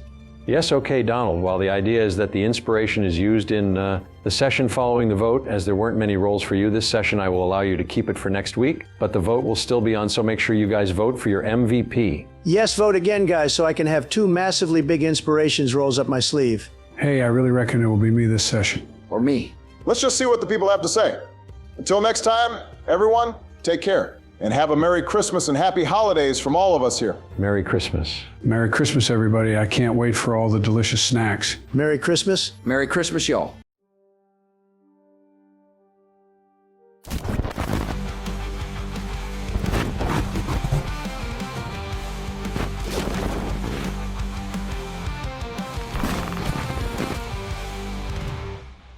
Well, you're all here and ready to start. I trust you had a good couple of days with your families? It was my last Christmas in the White House. Definitely some sad moments with Jill. A great reminder, Joey. I will get Melania to start thinking about the decorations. I hope you enjoyed it, Joey. Did you do anything special for it? Special for what? No, you didn't just forget Christmas. You know what I did forget? Your gift, Obama? A blue tie? Really? Red is much more my color these days. Hey, I knew it. I did get all you fellas gifts, though. Melania and I are very grateful. Thank you, bigly. I am really looking forward to trying Path of Exile 2. Thanks for the Steam Key Bush. I know you love number 1, so I thought you'd like a go at early access. Moving on, we have 2 very bigly fan decisions to get Jeff to report back to us on. Already getting into it? I just sat down. I thought you'd like that? Haha, yeah, I do. That introduction is as good as any. If you are a new player, what Donald is referring to is a couple of fan-run competitions we have going. We firstly have the MVP vote for an inspirational die. After that, we will discuss the direction the fans decided the players should go in regards to a split in their decisions over a large bandit camp. Did I get a 3-peat? So this week, the votes for MVP were quite close. For the bronze, we have Donald. Oh, what? And tied for the silver, we have George and Joey. Congratulations, guys. Leaving, of course, Barack with this week's gold medal, granting him the prize of inspiration for this week. Well done, Barack. Whoop, whoop. Congrats, Barack. Yeah, nice one. Yeah, nice work. About time you finally got one. I've already won twice. Thanks all. And thanks, fans, for the votes. I'll try and make good use of it. I'm sure it will come in handy with the bandit camp, whichever path we take. And Don, one of your wins was actually a tie between us, remember. So this is my second as well. You just won the roll-off for the inspiration. Exactly. I won the roll-off, so I won. If it's your second win, then why is it your first time getting the prize? Also, I still have my inspiration from last week, Jeff. Let me keep it. So you're not the only one with the inspiration this week either. Oh, come on, Donovan. You can't win every time. Sometimes the people just want, class and strategy. Class? Strategy? Please, I was leading out there. I practically carried the group with my unmatched charisma. You're such a poor loser, but whatever, let's move on. Recap, anyone? Guys, did I do the last recap? Because I'd like to give it a go today. You want to do the recap I can't remember a week ago if you did it? I hate to side with Donald when he's being mean, but he's got a point, Joey. How much can you actually remember? Oh, is that a test? Well, folks, we've been on quite the ride, haven't we? This past session, we found ourselves at the gracious table of Lord Ioleus, Leon Tarkos, strong guy, real character. We dined on lamb, talked with Billy the cartographer, and got some intel on the Nemean lion. Turns out it's a big old beast, tough as nails, hiding up in the mountains. But that wasn't all. Billy mentioned some bandits are also sniffing around for the lion. Makes you wonder what we're about to walk into. After some spirited negotiations with the Lord, Donovan spun one heck of a tale for the villagers about how we're off to slay the lion. No pressure, right? So we packed up, hit the trail, and now we're climbing through rocky valleys, finding tracks, and, well, debating what to do about the bandits ahead. But as you said, Jeff and the fellas discussed, I guess we have a direction on it. Did I miss anything? Well, that was our last 2 sessions pretty clearly, I guess. Yeah, Obama is right. That was pretty good. You really caught how awesome I was, how I applied the art of the deal to my negotiations. Enough about that. Jeff, whose plan got the most votes? What's our plan for the bandit fort? Yes, Taurus, great question. Unfortunately, I don't have an exact answer for you. What do you mean? Well, there was a really even spread of answers this time with no clear winner. There were many votes for all your plans, sneaking around the camp, trying some diplomacy, charging straight in or quietly slipping in and liberate the loot. And some very creative other plans thrown in too. I particularly liked a suggestion by, and I'm sorry, I'm not quite sure how to pronounce this name. It was by Kuzguksi, who suggested crafting a Trojan horse to get you inside. Love it. Oh yeah, I saw that one. The Trojan horse idea is fun, very on theme. I don't know if we have the time or skills required to make one at this point though. However, I'm definitely writing that one down in my notes for the future. So we'll blend the ideas, right? The fans wanted a mix, so let's start with sneaking. The quiet approach, eyes open, and gather intel. That way we can make an informed decision as to how best to proceed. Just sneak around? Fine, but if there's anything shiny in there, I'm taking it. Fans love a guy who gets results. Sneak around first, then see what's what. And Don, try not to trip over your own ego while we're at it. Hey, sneaking sounds good. But what's the plan if we get spotted? Just, asking for a friend. We don't need a plan as we won't get spotted. Simple as that. I think we should have. I'll handle it, Bixby. If anyone gets us caught, it won't be me. I've got the stealth of a cat and the leadership of a king. You've also got the subtlety of a lion, Don. All right, adventurers, let's see how this plays out. Rolls at the ready. It's time to see if your plan is as good as your banter. Well, we have the direction of the camp, right? We are to just move around it, getting close enough to scout its defenses, but far enough away to get away should a horde of bandits emerge. Yep. Sounds sensible. Makes me a little nervous that you agreed. As much fun as it would be, I'm not going to charge into that fort alone, if only so that you are not all left alone out here without my protection. You think I need your protection? Yes. Jeff, I want to make a quick roll to see if I can navigate the easiest way down this mountain with a survival check. Sure can. Ready to head off, fellas? No point waiting around for their next patrol to come through here. No, wait, actually, that's actually a pretty good idea. We could use this ambush spot against them. Yeah, it actually is. How's your crossbow practice going? Yeah, look, not good. We have no idea how long before a patrol comes through here or what strength it might be if it does. No, I agree with Bixby. Let's find a path down and sneak a look at that camp. See if we can't find a way around it and onto the lion. We haven't decided to go around it, Obama. We're just taking a look so far. Jeff, Bixby, how'd we go? Oh, right. Okay, I rolled a neat 18, Jeff. What's the neat part mean? Yeah, huh? Oh, I just made that part up. It was an 18, Jeff. I got that, Bixby. Yes, the party begins their descent, carefully navigating the Rocky Mountain path, created by sheep, widened by the bandits as it winds downward into the valley below. The sun hangs high in the summer sky, its heat bouncing off the jagged rocks and baking the air around you. Sparse trees dot the slope, their gnarled branches providing handholds and patches of shade. The sound of loose gravel crunches softly underfoot, a constant reminder to move with caution as you tread this precarious trail. As the path flattens out, the rocky terrain gives way to golden grassland, swaying gently in the warm breeze. The grass is long enough to conceal your movement, rustling faintly as you weave through it, the perfect cover for your stealthy approach. Shadows from the sparse trees stretch long across the valley, blending with the dry, earthy hues of the landscape. You move quickly but carefully, every step deliberate, as if the mountains themselves are holding their breath, watching your progress, making sure to catch any misstep. But thanks to Bixby's careful guidance, you can slide off the path into the long grass gracefully. Okay, well, we start to sneak up to the base, but on a slight diagonal. How close do we actually want to get? Not that close, just enough to make out some details to start. Coward. Well, that will depend on how their defenses look, but we can't tell that until we get closer. I was afraid you were going to say that.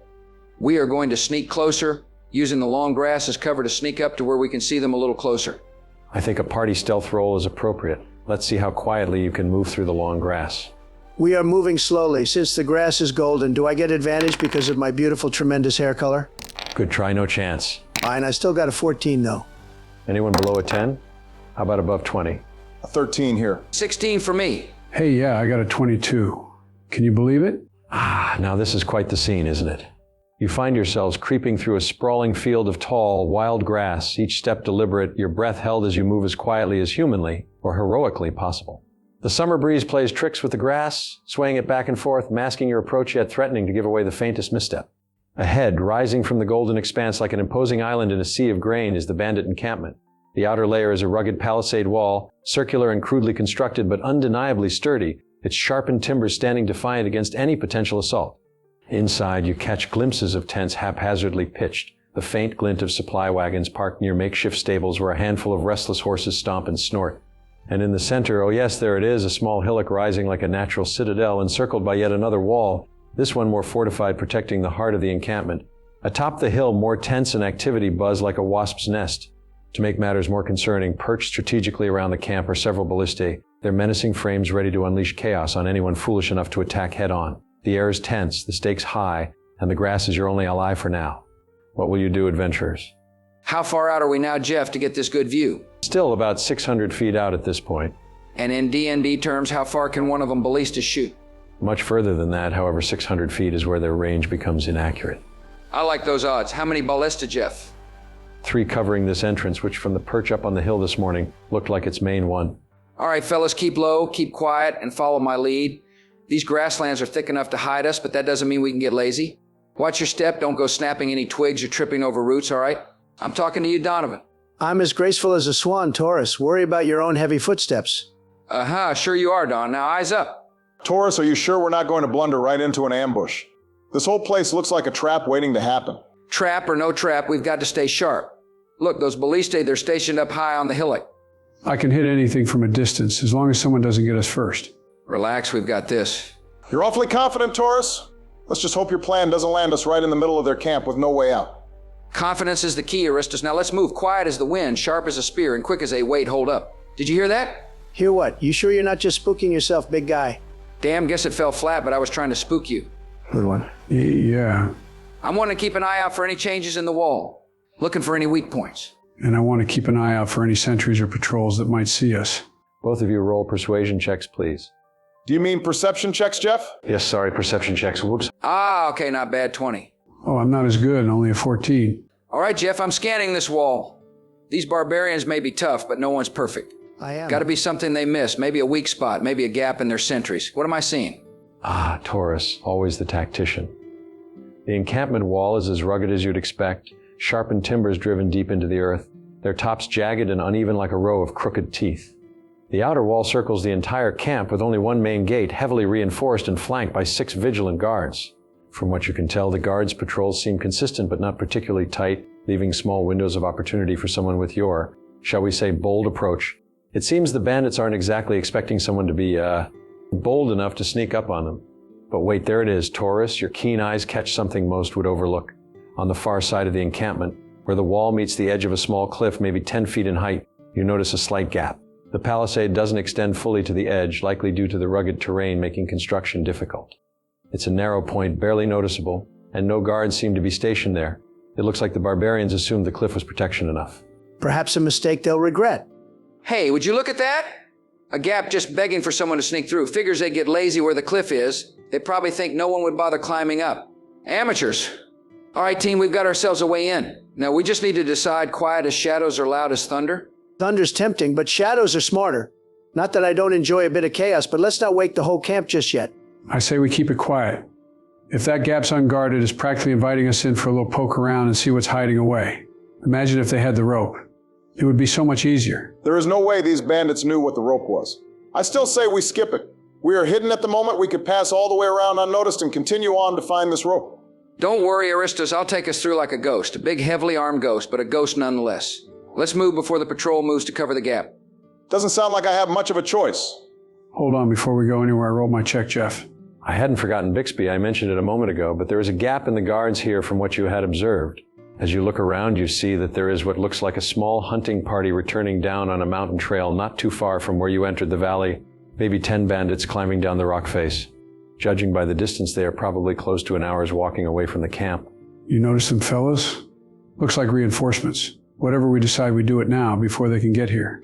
You are not seriously considering going into the camp? There could easily be 50 angry men in there with no rules, no mercy, weapons in hand, and if we do flee, they can turn the ballista on us. Exactly. Sounds exciting, doesn't it? Imagine the loot they have been hoarding. Only if they are good bandits. And if they are, I don't imagine they leave their most valuables out to easily be taken. No one said this would be easy, but just because something is difficult doesn't mean we shouldn't do it. Okay, so here is the plan. Bixby up first as he is the quietest, and if the coast is clear, we all rush up, find where the valuables are kept, grab what we can, then leave. Aren't we at least going to look for clues about the lion's location?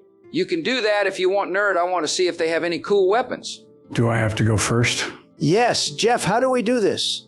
The party moves cautiously through the long grass. Each step is deliberate, careful to avoid snapping twigs or crunching loose gravel beneath their boots. The gap in the palisade looms closer, a narrow but promising opening against the sheer edge of the cliff. The tension hangs in the air as you prepare to make your approach. This is where stealth will either pay off or abandon you completely. Time for some rolls, adventurers. Let's start with stealth checks as you creep toward the wall. Okay, I got, oh no, just an 11. Not great. Amateur numbers. A solid 19 over here. Who's the sneaky hunter now, huh?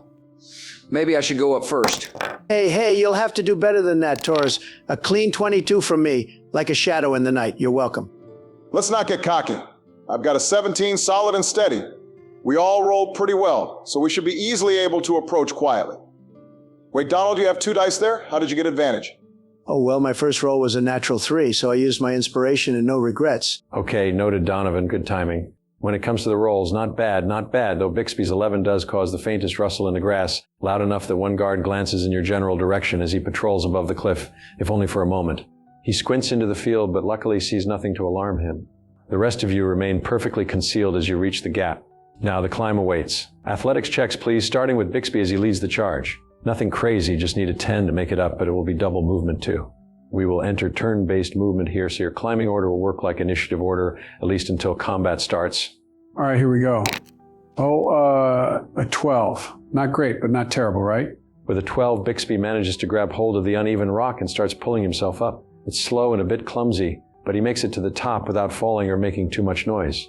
You perch carefully on the narrow ledge, peering into the camp beyond. For the moment at least, there seems to be no one here. You have come up at the back of the area being used as a stable, so there are 5 horses tied up to some posts. There are a few tents laying around, but they are all open and clearly no one inside. The man who was on top of the hill a moment ago now looks less guard and more stable boy. He rounds the corner and is out of your line of sight for now, but he mustn't have been older than 14 and was carrying a horse grooming kit. I waved down Jeff, signaling for Taurus to join me. Step aside, Rabbit. Watch how it's done. That's a 21. These arms aren't just for swinging axes, folks. Jeff, I want to quickly join my friend at the top. Taurus, as expected, you scale the cliff with ease, practically vaulting over the top like a seasoned climber. You land beside Bixby, silent and ready, your sharp eyes scanning the camp for any signs of movement, but you come to the same conclusion as Bixby. This part of the camp is somewhat emptied for the moment. All right, let's see if magic hands can work some climbing magic. Oh, an 18. Not bad for someone who prefers solving problems with his silver tongue and huge intellect. Donovan climbs confidently, his movements precise and efficient. You make it to the top with hardly a sound, settling into position alongside the others, crouched behind some barrels of what look like sad apples. Okay, my turn. Damn, starting off poorly. A nat 1 for a total of 1. On that athletics check, Jeff, I guess I'm waiting down here for a turn. You start to scramble up the cliff face, but your feet can't find purchase. You slip from the rock when only a couple of feet landing hard, but silently. Damn, okay, you gents need to get moving. I will follow along behind. But you are in enemy territory. No, Aristos, we do this as a team, Jeff. We will all wait for Aristos to have another go. Really? Fine. Oh no, I got only 8, Jeff. Use your inspiration dice. No way. Not yet. Not on this. After another quick scramble up, your arms are starting to tire, and this time your hands lose purchase. But as you have your feet below you, you are able to land with more poise. Seriously, guys, go on this turn. I'll get up on the next go. I'll be right behind. Don't need to tell me twice. I'm still first. Now we have our forward trio, Bixby, Taurus, and Donovan stepping deeper into the bandit camp, moving like whispers through the maze of tents and makeshift defenses, hoping Aristos will catch them up. The air smells of smoke, sweat, and the faint tang of iron. Torches mounted on the inner walls cast long, flickering shadows over the wooden walkways and scattered wagons. Ahead, the fortified hill rises at the camp center, its palisade and watchtower looming like a predator over its prey. But between you and that hillock lies a bustling camp of sleeping bandits, restless horses, and sharp-eyed patrols. First up, Bixby. Small, nimble, and perhaps a little too curious for his own good. You lead the way, weaving through rows of tents where snores and low murmurs echo from within. A guard patrol passes by, their shadows stretching long across the dusty ground. You duck behind a stack of barrels, pausing to let them pass, and then you catch sight of a small wagon loaded with sacks and crates. Supplies, perhaps, maybe even something valuable. All right, Jeff, I stopped for a second, check if the wagon looks lootable. Ah, indeed it does. The crates are bound but not locked, simple trade goods you'd wager. But as you reach out, a low nicker comes from the stable nearby and you freeze. A horse stares at you with wide, curious eyes as if deciding whether to snort and give away your position. It doesn't for now. What's your next move, Bixby? Okay, I leave it and move on toward the hill. Too risky. You're scared of a horse? A dumb horse? And a wise choice it is. You slip away, motioning for Taurus to follow. Next up, Taurus. Big, bold, and with a penchant for wandering. You step cautiously through the camp, your sheer size making stealth a challenge, but not impossible. You pass by a small forge where the coals are still faintly glowing, the scent of iron thick in the air. A rack of weapons catches your eye. Simple but well-maintained swords, axes, and even a spear or two. Your fingers itch to grab one, but a faint rustle from a nearby tent reminds you of the risk. I'm grabbing one anyway. Quietly, though. With a careful hand, you lift a sturdy axe from the rack, its blade sharp and glinting in the torchlight. No alarms are raised, but you can't help but notice the faint shuffle of boots nearby. A guard is close, too close. You duck behind the rack, letting the shadows hide you until the sound fades. Once clear, you glance toward Bixby, who's waiting near the hillock, and move to join him. And Donovan, ever the opportunist, your eyes are locked firmly on the fortified hill and the tent at its peak. The rest of the camp is beneath your notice. As you pass by the stables, the horses grow restless, their ears flicking and their hooves shifting against the dirt. You mutter a quiet curse under your breath. This is not the grandeur you're used to. Jeff, I'm going straight for the hill. Let Taurus and Bixby mess with the scraps down here. I'm aiming for the heart of this operation. I want gold, jewels, treasure, platinum, or whatever they have that's actually valuable. Ambitious as always, Donovan. You take a slightly wider route, avoiding the stables and weaving between scattered crates and wagons. The guards here are fewer but more attentive, their heads turning at even the faintest sound. But your steps are precise, your timing impeccable, and you manage to reach the base of the hillock without drawing any attention. Above, the central tent sits dark and imposing, its flaps swaying faintly in the breeze. The faint hum of activity still lingers within. Aristos, back to you. Okay, let's go again. Damn, how unlucky can one man get another natural 5 for a total of 5? If you are no modifiers, it's literally a 50-50 Aristos. Well, technically with a DC of 10, there's 9 numbers to fail and 11 to succeed, so it's even worse. Yeah, how have you failed 3 times in a row? What are the chances? Like 1 in 8, extremely unlucky. Anyway, Bixby, I heard some movement in the tent, but there don't seem to be any guards around the back, just near that front entry. Okay, with my movement, I want to sneak up around between the inner wooden wall and the outer layer of this tent. Jeff, we keep calling it a tent. How big is it? An excellent question, Bixby. While the tents around the stable area were quite small, this one is grand, larger than many single-room houses you have seen. It is approximately square, about 30 feet wide. Yeah, so it's a huge tent for a bandit prince or something. Okay, with that in mind, I will continue around to near the middle of it, and Jeff, can I cut a hole in it? I want to poke my knife through just a tiny bit enough to get my eye to it and see what's going on inside. Roll me sleight of hand. Oh, that's new kind of fun. Ah, damn, I'm not proficient, though. Not like stealth. Hey, pretty good. Now that's a 17. You manage to poke your blade through just a touch, enough to be quick and quiet, but also be able to get a good look through. Inside, you see a large room with rugs covering the floor. Around the edges is a series of what look like made-up sleeping mats. In the middle is a set of chairs and a small fire with a cauldron over it. Oh, what's cooking? Any signs of wealth? What about weapons? Well, it's your turn now, Taurus. You hurry up and take a look, pushing Bixby out the way. There does seem to be a couple of racks of weapons near the entryway, too. Oh boy, you know I need a closer look, see what they got.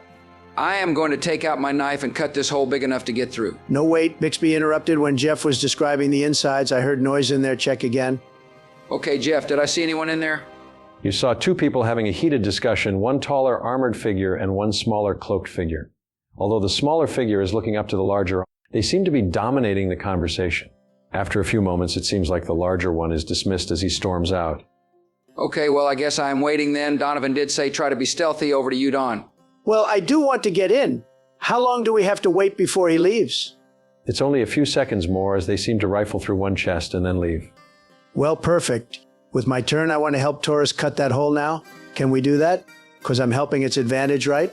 Given the wishy-washy nature of time at the moment, sure can. Roll with advantage, Taurus. Sleight of hand or athletics, your choice. The successful option would be athletics. No way I could lose that with advantage, but I want to be sneaky here still, so let's do sleight of hand. Okay, with advantage, that's a 12, Jeff. You are correct regarding the silent approach with a 12. There is a loud tearing sound, but after you pause for a moment, the hole is open and no one seems to have stirred to attention. Okay, my go? Aristo's changed dice. Those ones clearly not working for you. It's not the dice. They are clearly cursed berry. There is no such thing as cursed dice. It doesn't matter. Use new dice, not those loser ones. Okay, if that's what you want, fine. Okay, happy with this one? Good. Damn, that actually worked. Whoa, really? No, I got a 6. Don't say it, Taurus. Jeff, this is embarrassing. I feel like it's a waste, but I want to use the inspiration. Sure, please go ahead. It's a big roll. Come on. Seriously? Gosh darn it. The dice gods don't want me to go up there? I guess I am waiting around down here then? You fellas just raid quietly and come back to me as quickly as you can. I am sorry to hear that, Aristos. I set the DCA 10 to make it achievable. I know, Jeff. It's okay. Ah, adventurers, you've made it to the inner sanctum, a dimly lit central tent perched atop the hillock, the heart of this barbarian encampment. Inside, the air is heavy with the scent of stale smoke, leather, and something savory. The flickering glow of an oil lamp reveals a rough table laden with food, a weapons rack along one wall, and a sturdy chest tucked away in the corner. The room seems quiet, abandoned for the moment, though faint voices from outside suggest the guards aren't far. The three of you move quickly but carefully, each with your own priorities. Let's see how this plays out, starting with Bixby. Oh man, Jeff, I'm heading straight for that cauldron via the food table. What's on there? Please tell me there's bread. Ah, yes, a modest spread for barbarian standards. There's a loaf of coarse bread, a pot of steaming soup, and a plate of what looks like roasted goat meat. Your stomach growls, and the smell alone is enough to make you forget the danger for just a moment. What do you do? I'm grabbing some bread for the road. No point looting on an empty stomach. You tear off a chunk of bread, stuffing it into your pack with little thought to subtlety. Now, Taurus, what's catching your eye? Oh, that weapons rack, no question. Got to see what these barbarians are packing. Jeff, what's up there? The rack is filled with brutal, functional weapons, axes, spears, and a particularly large broadsword that gleams faintly even in this dim light. These weapons are clearly well used but well maintained, each one a testament to their owner's skill in battle. I'm taking that broadsword. Looks like it has a nice heft to it. Taurus steps over, his massive hand closing around the hilt of the broadsword. You lift it with ease, its weight satisfying in your grip. Donovan, what about you?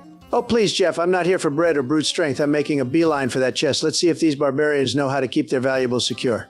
The chest is solid, its surface scratched and worn, but the lock appears old and poorly maintained. With a bit of finesse, you pop it open, revealing a small hoard of coins and jewels. The light from the oil lamp dances across the gold, reflecting in your eyes like a dragon sizing up its treasure. Perfect. I grab a handful. Let's not be greedy now before I get out my sack and prepare to shovel some coins in. Ah, but as you begin your raid, trouble brews. Back to Bixby for turn 2. What's the plan, little one? Soup. Jeff, I want soup. I grab the ladle and start eating. Then once I'm satisfied, I'll look around for anything that might tell us about the lion.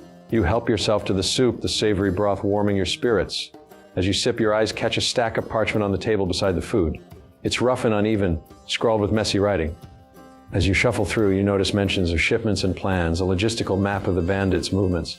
One word stands out repeatedly, lion, a discovery worth noting. But before you can act, Taurus has his turn. All right, Jeff, I'm grabbing that broadsword, but I want to replace it with my old one stolen I taken from that ship. No sense in carrying two swords. Ah, practical choice, but as you shift the weapons, your grip slips for just a moment. Make a dexterity check. What? From picking up a sword?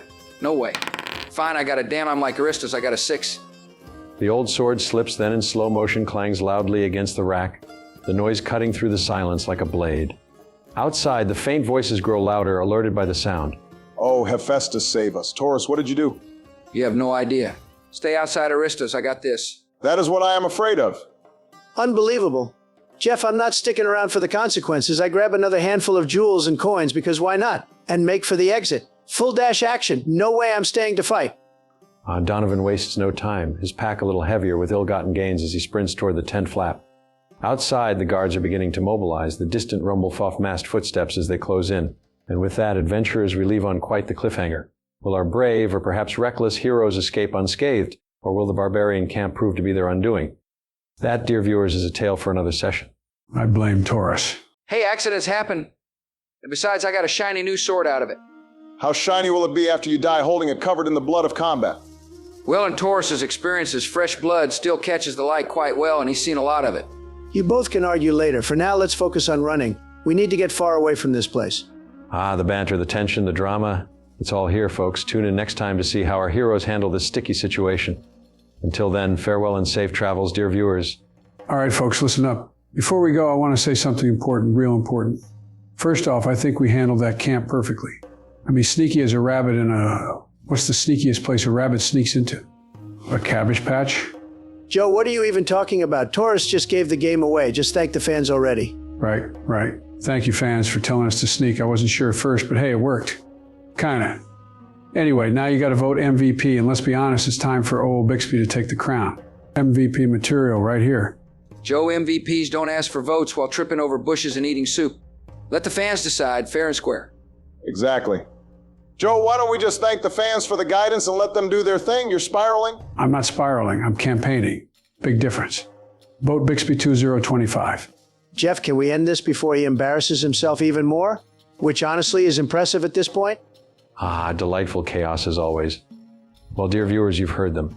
Thank you for your direction this week. Your ideas continue to shape this adventure. And of course, don't forget to cast your MVP votes, as I think Joey was trying to say. Well, dear adventurers and loyal viewers, what a journey it's been. Another year of myth, magic, and perhaps a little chaos draws to a close. But before we sign off, let's hear from our illustrious party. Gentlemen, any words for our audience as we head into the new year? Absolutely, Jeff. To everyone who's been with us on this wild adventure, thank you. Your support, comments, and creativity fuel everything we do. Here's to a new year filled with bigger battles and smarter strategies. And hopefully we get the chance to use that Trojan horse strategy. I really like it and won't forget it. Hey, let's be honest, folks. To all my fans, and I know there are many of you, thank you for making Donovan the MVP again and again. Let's make next year tremendous with even more victories, treasures, and of course me. Well, shucks, I just want to thank you all for coming along on this ride. Ain't every day you get to slay dragons, chase lions, and deal with interesting teammates. Let's keep the good times rolling, and remember, if Taurus doesn't charge into trouble at least once a session, it's just not a real adventure. Hey, folks, thanks for sticking with us. It's been a heck of a year, hasn't it? Lots of laughs, close calls. And what was I saying? Oh, yeah, here's to another year of adventure, and maybe, just maybe, proving that Bixby can hit more than rabbits in soup pots. Cheers to yeah. And there you have it, folks. From our chaotic crew to all of you, thank you for making this journey unforgettable. Here's to new quests, new dangers, and new laughter in the year ahead. Don't forget to like, comment, and subscribe if you haven't already. Adventures are always better with friends. Have a happy, safe new year, and we'll see you on the other side.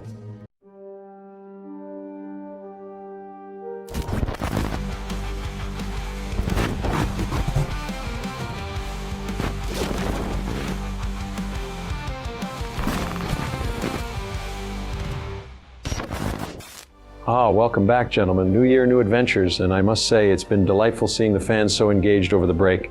Speaking of which, we have some important business to kick off the session, our MVP results. Now, I must say the votes this time were fascinating, very evenly spread across the party, but one clear winner emerged. Evenly spread? Jeff, we both know I'm the obvious choice every week. My conversations are legendary. I advance the plot. I entertain. Just get to the part where you announce my name already. Donovan, always so eager. I agree we need to get right to it today, but no, this time the MVP is none other than Bixby. Joe Biden, congratulations. Wait, me? MVP? You're serious, Jeff? Oh man, I don't know what to say. Thank you, fans. You all have great taste. I mean, I've always said I was the heart of this team, right? Heart of this team? This is a joke. It has to be. Jeff, are you sure Joe's team didn't use votes from previous videos? There's no way Joe is MVP? Settle down, Don. The fans voted and Joe won fair and square. Now, the important thing is making sure he channels this inspiration into something productive. Yeah, Don, maybe you should take a page out of his book. Fans clearly love a guy who doesn't trip over his ego. Trip over my, oh please, Bush. Joe winning MVP just means the fans are feeling charitable after the holidays. Charitable? Donnie, I worked hard for this. Maybe it's my tracking skills or my knack for survival that got us here, or, my charm. Fans love charm. All right, Joe, we get it. But let's not let this go to your head. From what I saw, it was a lot to do with you wanting to talk it out diplomatically with this camp. Well, now we've got a tough fight ahead, and you'll need to step up. The MVP isn't just a title. It's a responsibility. Don't worry, Aristos, I'm ready. I've got my bow, my wits, and soup in my hand and some bread left in my pack. We're good to go. Well, congrats, Joe, but let's see if you can actually keep the streak alive. 1 MVP is nice, but 2, that's legendary. Legendary? Don't make me laugh. 1 lucky week doesn't make a champion. I'm taking it back next time. The drama, the rivalry. Delightful as always. But let's focus, gentlemen. You're still in a dangerous bandit camp, And the choices you make today may determine whether this MVP streak even matters. Shall we begin? If I'm not MVP, I want to do the recap then. Fine by me. Yes, sure, man, go for it. Where to begin? Another grand opportunity for yours truly to showcase unparalleled leadership and bravery. Let's set the stage. The party's in the mountains, a dangerous bandit camp before us. Naturally, I, Donovan Tiberius, the golden voice of victory, am ready to take charge. But as usual, I'm surrounded by, let's say, less capable companions. Come on now, Donnie, don't be salty. Taurus. Well, he's got muscles for days, but the subtlety of a boulder rolling downhill. Bixby? He's sniffing out breadcrumbs instead of real treasure. I mean, literally, there was a chest of gold, and he goes for the bread on the table, real MPP stuff. And Aristos, as expected, spent most of the time nagging rather than contributing, but even with all that dead weight, I led us into the camp with precision and style. This doesn't feel fair nor personal at all. The camp itself was a marvel, well constructed for a bunch of ragtag outlaws. Honestly, with these mountain views, I should consider approaching them for a real estate deal, but naturally I wanted to seize the moment and raid the center tent, the place where the real treasures were kept. But no, I had to wait while everyone bumbled around. Bixby? Obsessed with soup, Taurus. Too busy eyeballing weapons to follow orders. And Aristos, he couldn't even climb the hill to help us. When things went south, thanks to Taurus dropping a weapon and alerting the guards, I stayed cool under pressure. I snagged a handful of gold and jewels, because let's face it, someone had to make this venture worthwhile. Then, of course, I led the retreat, once again saving the party from total disaster. Honestly, it's exhausting being the most competent member of this group, but don't worry, fans, I'll keep carrying this team to greatness, one reckless charge at a time. Remember, no Donovan, no victory. I've never heard such malarkey in my life, not since our last debate. Oh, and Donald, it's been a very long life. Quite the insult. Gentlemen, I hope these jabs and insults are due to the tensions of the moment we find ourselves. The party is split and you are caught deep in enemy territory. Do we have a plan on how to proceed? Should we try maybe bribing the guard or at least talking to him? Too late for that. Donovan rushed more yards than Rico Dowdle with a pocket full of gold and is looking for the end zone. Getting out of this camp. Every guard and his dog is aware we're here now. Oh, do the guards have doggies? I don't know, man. Let's not get distracted. Jeff, where are we at? I was going to describe the situation to you, but I thought as I do, I might as well show you. Oh, wow. It's huge. Don't say it, Donnie. He's right, though. Lots and lots of bandits. Lots and lots of combat experience to farm. It's milestone level ups, though. That was Taurus speaking. Jeff set the scene already. Yeah, I want a chance to use my inspiration reroll already. All right, everyone, settle in. Let me paint the picture for you as we dive into the heart of Camp Leandros. The bandit stronghold stretches out before you, sprawling across this dusty ravine. To the north, rugged cliffs create a natural barrier, dotted with clusters of weathered tents and makeshift carts that creak with the weight of their spoils. The eastern section is more densely packed, where the bandits have a fortified look about them. Stronger natural walls, heavier defenses, and an ominous presence. The bandits will come at you in waves. Considering this is our first big combat, I will only send the enemies at you in the smaller groups you see here, rolling them through one initiative position. This will make sense when you see it, trust me, Joey. It will be fine, Joey, he's right. Simple way to put it, bandits all go at once, in one big long turn. Oh, okay, I think I get it. No, you don't. The camp is still, save for the occasional murmur of a drowsy bandit or the clatter of a half-empty mug hitting the dirt. The shadows of the cliffs loom large, casting long, jagged streaks across the uneven ground. Donovan, you've just emerged from the tent down here, its flap swinging shut behind you, and almost immediately you lock eyes with a nearby guard. He's barely awake, rubbing at his eyes, but the tension in the air thickens. Behind him, another bandit stirs restlessly, still caught in the haze of sleep, but dangerously close to waking. Taurus and Bixby, you found yourselves in the middle of the camp. The clink of metal rings out as Taurus accidentally drops his broadsword. The noise shatters the stillness, drawing the attention of a wandering guard. His eyes narrow and his hand instinctively falls to the hilt of his blade. Inside the tent, two more figures stir, one already rising to investigate the noise. The rest of the camp remains blissfully unaware of your presence, at least for now. But the fragile calm won't last. The pressure builds as you each prepare to act, knowing that every second counts in maintaining the element of surprise. All right, let's see how this goes. Surprise round begins. Bixby and Taurus will have a surprise round. Donovan used his to take the dash action out of the tent, and Aristos is still stuck on the outside of the camp, so will be excluded from the surprise round, but will be very much in the initiative. I have left your token right here, so you know where you will be on the map. I will let you know closer to the time, and it depends what actions you take, but you are about 200 feet off this map, so I guess somewhere near round 5. Any other questions? No? All right, Taurus, you're up. The wandering guard is right next to you, still trying to figure out what is going on. What's the plan? I close the distance, grip my great axe, and swing at him. Let's see if I can drop him before he alerts anyone. 18 to hit. Because it's a surprise round, you have advantage, so an 18 hits, but you can roll that second die to see if you get a 20. No luck, second roll is lower, darn? Well, that's a hit nonetheless. Your blade catches him squarely across the side. Roll damage. That's 10 slashing damage as my axe comes down on his shoulder plates. His cry of alert to his friends now becomes a blood-curdling scream as most of his left arm is hacked through at the shoulder. He's hurt badly, blood pouring from the wound, but somehow he's still on his feet, barely. Anything else? Oh, with my bonus action, I am sorry, I meant to say this first, Jeff. I already applied the damage.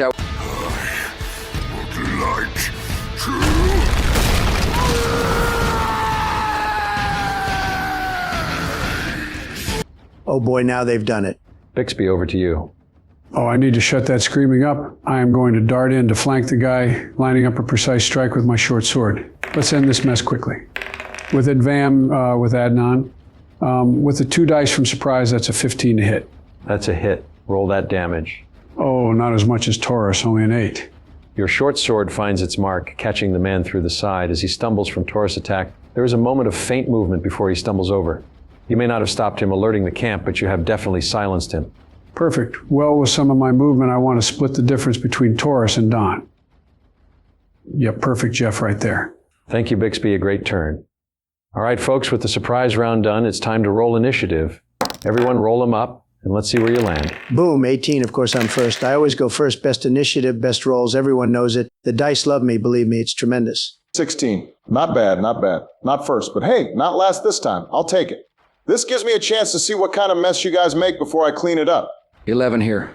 Well, I guess I'm right in the middle, huh? That's fine. I'll just follow your lead, Donnie, since you're so tremendous and all. Oh, 6.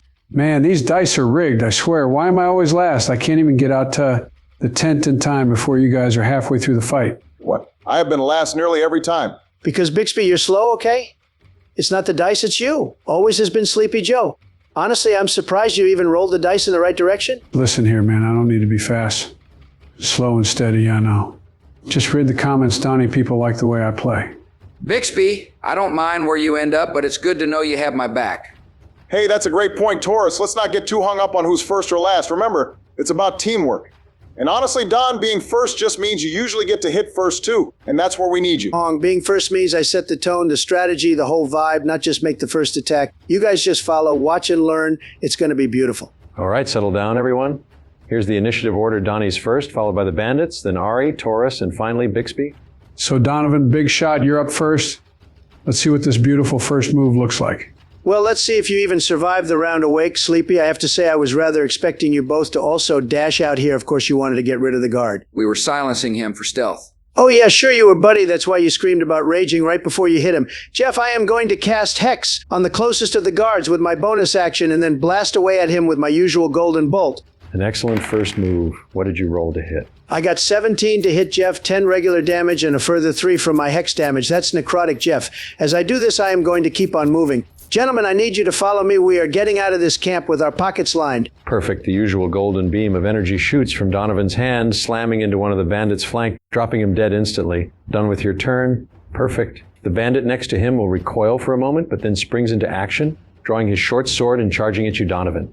Oh, great. Of course he does. He is going to roll. Hey, that's pretty good. An 18 will hit, and that's 3 points of damage. Donovan, you are concentrating on Hex, so you will need to roll to check if you can maintain it after the hit. Easy done, Jeff. I have advantage on the check, so that's a, kind of low 11. But that's a save, right? Yep. Easy done, Don. That's the bandit's turn for the moment, so over to you, Aristos. It feels weird to not be in combat. I guess I'm not really sure what to do. You guys don't even really know which way you'll be leaving the map, right? I don't want to rush in the wrong direction. No, I might just sit tight and take the hide action Jeff in the long grass. Is that okay? Sure can. You duck your head down and make yourself harder to see. Roll stealth for me. Damn, only a 12. Let's hope no one looks this way.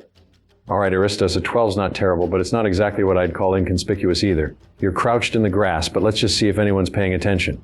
You're practically a beacon in the grass, Aristos. Maybe you should have tried just walking away after that cliff. Don't worry, Bixby, and I will cause enough ruckus up here that no one will think to look out there. You do just that. All right, moving on. Taurus, you're up next. Let's see what your big, loud, axe-swinging self has planned. Hear that, Bixby? Looks like both Don and Ari need us to make this loud. No more stealth, Jeff. I am going to charge straight out the tent and hurl one of my tridents at the bandit that just stabbed Donovan. That's a gosh, I really meant it. It's a 22 to hit, and cause is thrown, it's only 8 damage. Damn, I wanted a heck of a lot more. The difference between a trident and a rage-infused charge, Fascinating. Well, the camp is definitely aware you are here as the sounds of combat start to echo in the valley. Shouts and clashes of metal now ringing out. Thank me anytime, Aristos. Ain't no one looking for you now. I'll thank you when I see you out of there safe. I am up now, right? I am going to follow up again on Taurus attack. Switching to my short bow, I am going to shoot that guy, hopefully right off Donovan, allowing us to form up a bit and make a plan to escape. Perfect. Switching weapons effortlessly, you sheath your sword and pull your bow out and notch an arrow poised to strike. What's your roll? That's a 17 to hit, Jeff, and assuming that's a hit, my arrow will do 10 piercing damage. With 10 points of damage delivered, that bandit crumples to the floor, and there is a moment of stillness as the party owns the top of the hill, but the men below are rallying to take it back. Donovan, back to you for our second round. Excellent. Ignoring the silly ideas of Bixby to stay up on this hill where we can be surrounded, I am to get down and out of the camp before anyone realizes we are here. Pretty sure they already have? Fake news. Jeff, I am going to charge forward 30 feet, and 5, 6 of them is a lot, huh? Okay, bonus action, switch my hex to that closes one and shoot him, Jeff. You weren't planning on dashing for a second there, were you? No, definitely not. Just moving my full movement and deciding what to do with my action. Jeff, that's a 16 to hit and another 13 points of damage total with a 6 on the hex dice. 13 points is exactly how much health that bandit had, the golden tendrils of the Donovan-flavored hex spreading out from the impact zone, noticeably burning his skin. That's Donovan done right? My turn? Yep. Perfect. While there are 5 on the map, your sudden and violent appearance has caught the furthest 2 in a nap. They are waking up now, unable to take an action yet, but will be soon ready for combat. Their other 2, closer counterparts, one chopping wood and the other tending to some horses, approach you both. The bandit on your right is going to charge up at you, the one on your left notch an arrow in his short bow. The arrow flies first with a 12. It just glances off the shoulder of your cloak, slicing the material but missing skin and bone. He owes me for that. Distracted for a second, you aren't so lucky with the second bandit, who, charging up the hill, now hits you with his short sword with a 16. Oh, that's a good hit, 5 slashing damage.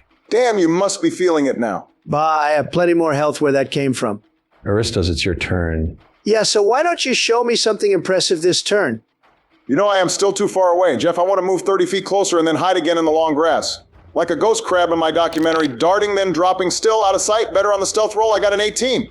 Of course they aren't found in mountainous plains, though. Maybe learn a little less about crabs and more about how to climb hills, buddy. No one needs to know about these dead crabs. It's your turn now, Taurus. Don't let us down after all this big talk. You know I won't. Jeff, I am going to move up another 30 feet and see what I can see. Oh, this fella up against Donovan is the biggest threat, huh? When will they learn to stop stabbing my little buddy? Hopefully soon, but I'm not little. Oh boy, Jeff, I rolled a natural 20. I am tossing my trident right at the one fighting Don, aiming to hit him in the neck. 13 points of damage total. Excellent, truly excellent turn, Taurus. As he retracts his blade from your hip, Donovan, you look up to see the man stabbing you collected by a mighty trident, snapping his neck instantly upon impact. The bandit crumples into a pile below you. Perfect throw, Taurus. As I move forward, Jeff, can I yank my first trident out of this guy? Don't want to run out throwing him at this rate. Very well. Bixby, you ready, sir? I'm up. Very good. Well, I am going to try and match that same energy and push up closer to Donovan again, peering over this little hill here for the guy that shot the arrow before. That's him down there with the bow, right, Don? What do you think? Hey, don't be snappy with me. I'm just checking. I'd have thought you were used to shots missing your head by now anyway. Is that too far? Or just too soon? Just get on with it. I'm up next and waiting. Well, you're not waiting on me. I've been quite quick, but Jeff, I will loose an arrow down at that poised bandit. If anything, just aiming to draw attention from the lone Donovan. Oh, that's a 15 to hit. That hits right? Sure does. He's doing this on purpose. I'm doing what now? Stop distracting me. I need to roll damage. Hey, not so good. 8 points of damage only. Hey now, that's pretty decent. For a fighter. My turn? Finally seeing these two are sleepy and my friends are nearby, I'm going to continue down, staying close to the cliff wall here and shoot at the next closest one, him there, and I'll do the usual. Bonus action hex. An action to attack with my golden light. 18 to hit, so that's 14 damage, 3 of which are necrotic. That first bandit crumples, but his 3 friends are now ready to get their revenge. 3? I count only 2 alive here. You are missing this one down here who takes his turn away from you, heading down to this ballista. And he spends his action arming it with rough but practiced movements. He grabs one of the large bolts from the small pile next to the ballista and starts applying tension, readying to make a shot. The other 2 bandits also ready their attacks. The closer of the 2, standing next to the smoldering body of his friend, charges right at you, Donovan, rolling a 13 to hit. Oh no. The ballista is surely coming up soon too, so be ready. The attack is a 13 to hit, so that will be another 5 points of damage. Damn. Cutting it fine. That has you on 2, doesn't it? This one here also shoots, but misses wildly, and luckily for the headstrong Donovan, the other is again cocking an arrow in his bowie, but this one is aimed at Taurus. Standing tall on the hill, that's a 15 to hit, 4 damage, rounded down to 2 because of your rage. Did he really think that little arrow would hurt me? I call out to him, not in words but in a loud roar, just letting him know who's next. A little help here would be great. Speaking of Jeff, how far away in a straight line am I from this part of the camp? More specifically, am I within 120 feet? I imagine they would be, if I'm sneaking, not too far away from the outside. The more fun answer is yes, so let's go with that. Really? Awesome, okay, well, I just need to see the smallest part of the bandit, Jeff, the one fighting Donovan, and I can shoot off a magic missile. Way to get in the game, Aristos. Yeah, you can see the top of his head. Perfect. I am going to fire it off. That's 11 damage, and it's force damage, Jeff. The bandit is extremely confused and bewildered by what happened as these 3 magical darts slam into the back of his head. Other than that, or I guess some more part of that, I want to move 30 feet closer to the party and where I can see this chaos has broken out. Over to you, Taurus. Not telling you what to do, I see you have this rivalry going on, but Donovan looks like he needs a hand, even from here. Well, I guess fine, Jeff. On my turn, I would like to run right at that man who just shot me with the arrow. As I run forward, I want to grab and throw my recovered trident in an attempt to cave in the skull of the one who just stabbed Donovan. Oh boy. At 21 to hit, that's only 8 damage. Are you serious? Well, that's plenty enough. Aristos' magic missiles had the man on his last legs, but that legendary bonk has killed this bandit. Okay, perfect. Then I want to continue my run and land right before the bandit who shot me, grinning. Oh, how intimidating. I see that bandit there, Taurus, ran by and I try to shoot him down with my bow. That's 16 to hit. That hits. Oh, perfect. That's 8 points of damage. Enough to severely wound that bandit. Okay, then I would like to move forward and try and get as close to Donovan as I can. Yep, right there is perfect. Thanks, Jeff. Oh, excellent. That ends our second round, everyone. Things are starting to heat up. Donovan, back to you to start our third round. Okay, Jeff, I am going to continue storming towards the gate. You have taken a few hits now. Be careful. Nonsense. Soon our path of destruction will intimidate all into fleeing for their lives. I press on Jeff as I do, firing one of my bolts of energy after switching my hex to that one standing closest to me in the tents there.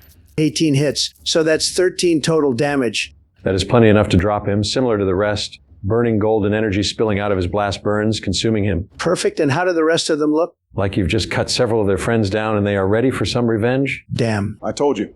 Back to my turn. The final bandit up here, determined to go down, swinging fires a shot off against Taurus, but perhaps the fear ends up getting to him as he misses. The bandit down with the one Donovan just shot. In anger, dashes up towards Donovan, but is still short.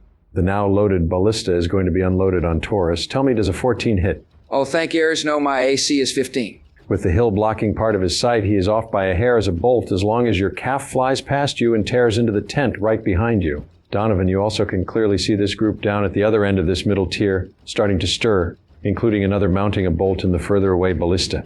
These two advance forward as they take their shots. Aristos, you are up now. Perfect timing.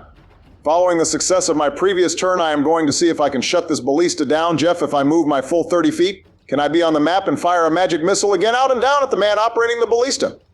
Wow. I think one of the best magic missile rolls I've had. 2 4s and a 2 on the dice, plus 3, can you believe it? 13 points of damage. That is enough to make sure that the first bolt fired at Taurus was his last. Taurus, you are up next. It's pretty simple, Jeffy. Head full of steam running down from this little hill. I am going to use my horns to send him into next week. Who let the horns out? Jeff, this attack is as reckless as they come, so I will roll with advantage, and of course it's a charge attack. An excellent combination. Taurus, roll to attack and then damage. To hit, still not that great, only a 13. 13 is all you needed. Well done. Roll damage. With the additional damage, that's a total of 15, so not that great, really. It's enough that he never knows the difference and is knocked down after one strike. I'm between a rock and a hard place here. On one hand, I want to not leave that guy with a bow pointed at my back, but I know Donovan needs the help. I have this totally under control. Malarkey, we can all see your health friend. I got this last guy up here. You need to clear the way so Donovan isn't knocked out next turn. I'm telling you, I'm fine, gentlemen. Okay, Jeff, that's my mind made up. I am going to loose my arrow towards that bandit right in front of Donovan as I charge down to follow him. Waste of a turn, I would have killed him myself. Instead, I won't need to move Hex Jeff, and instead will take my bonus action to drink this health potion I have. Told you I had this under control. 2d8 plus 2, right? Total of 8. Not bad, and my attack roll is a 19 to hit, and that's 10 damage, so how's he looking? 2d4 plus 2, Donnie. That's what I said, Barack. How's he looking, Jeff? The damage is enough to fold him mid-charge, collapsing into a pile as momentum carries him forward a few more feet. Excellent. Well, looking down there at the horde assembling before me, I take a few steps backwards to draw a battle line with Bixby. Oh, really? Sure, pal. Hey, it's the truth, you know, Jeff. I think it's over to you. Ah, yes, the chaos of battle. Oh, it takes an unexpected turn, doesn't it? As the dust and tension hang thick in the air, there is suddenly movement. Subtle at first, like a trick of the light, but then, a figure emerges, as if stepping out from the very fabric of invisibility itself. This is no ordinary bandit, no, clad in sleek, blackened armor that gleams faintly under the flickering torchlight, their face obscured by an intricately carved mask, hiding all but their piercing, predatory eyes. Oh, and they move with a deliberate menace, just 10 feet, closing the distance toward Donovan. Without so much as a warning, the bandit's mace comes down hard. It's swift, brutal, almost elegant in its efficiency, catching Donovan completely by surprise. The blow lands with a sickening crack, driving the golden sorcerer to his knees and deals 9 damage, which I believe drops Donovan's HP to a perilous 1. The man is good at knowing his player's stats. I am indeed on 1 HP now. So glad I used that health potion. Was hoping to save it for the lion. Ah, well. That's what happens when the glass cannon sorcerer tries to be the front liner. Well, I had to get these two moving, didn't we? Otherwise, we'd be holding the line in a torch tent. He has a point. I like them coming up there to me. With an almost mocking grace, this figure vanishes again, just as quickly as they appeared, slipping back 10 feet into the shadowy safety of invisibility, like a ghost, like a predator toying with its prey, leaving Donovan reeling.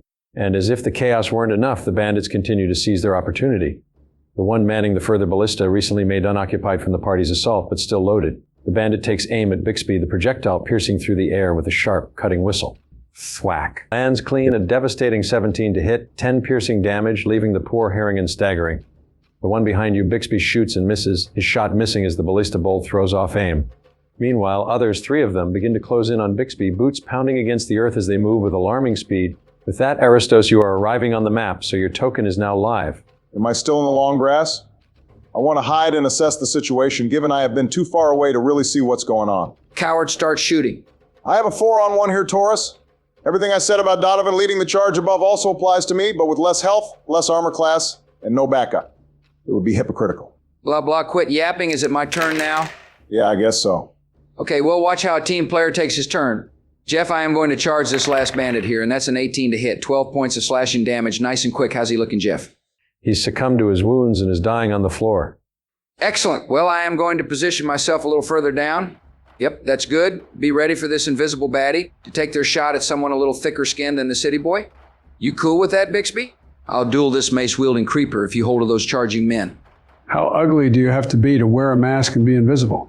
Well, that's not. Hey, now that's a great point. Must be such an ugly face. I bet that's why they are out here. Their own mothers shunned them.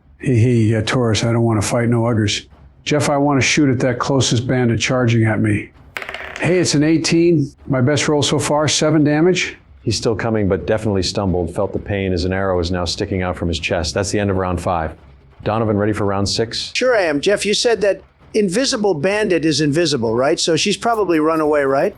I'm going to be safe and just take the disengage action anyway and move just back here around Taurus, and I'm going to end my turn up here. Not withdrawing, are you, Donovan?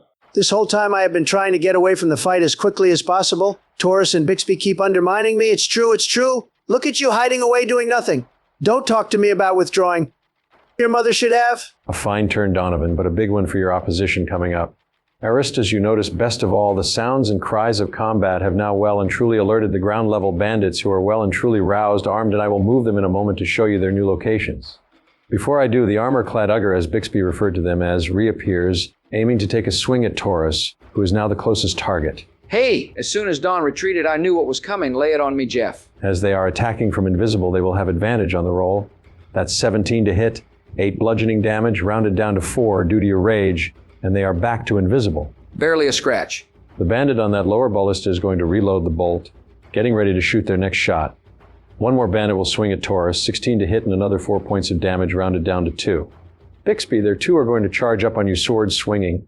The first will miss you with a 13 to hit. You manage to duck under his blow, but in doing so you leave yourself open from the second blade coming in, which catches your thigh with a 15, causing 4 points of damage. No having for me. That hurt a little. I am starting to feel these hits and scrapes, gentlemen. You're telling me about it. Aristos, over to you. I have no real options anymore, Jeff. I see my friends, my allies, being beaten up on the hill, slowly starting to lose ground and be overrun, and I know I need to intervene.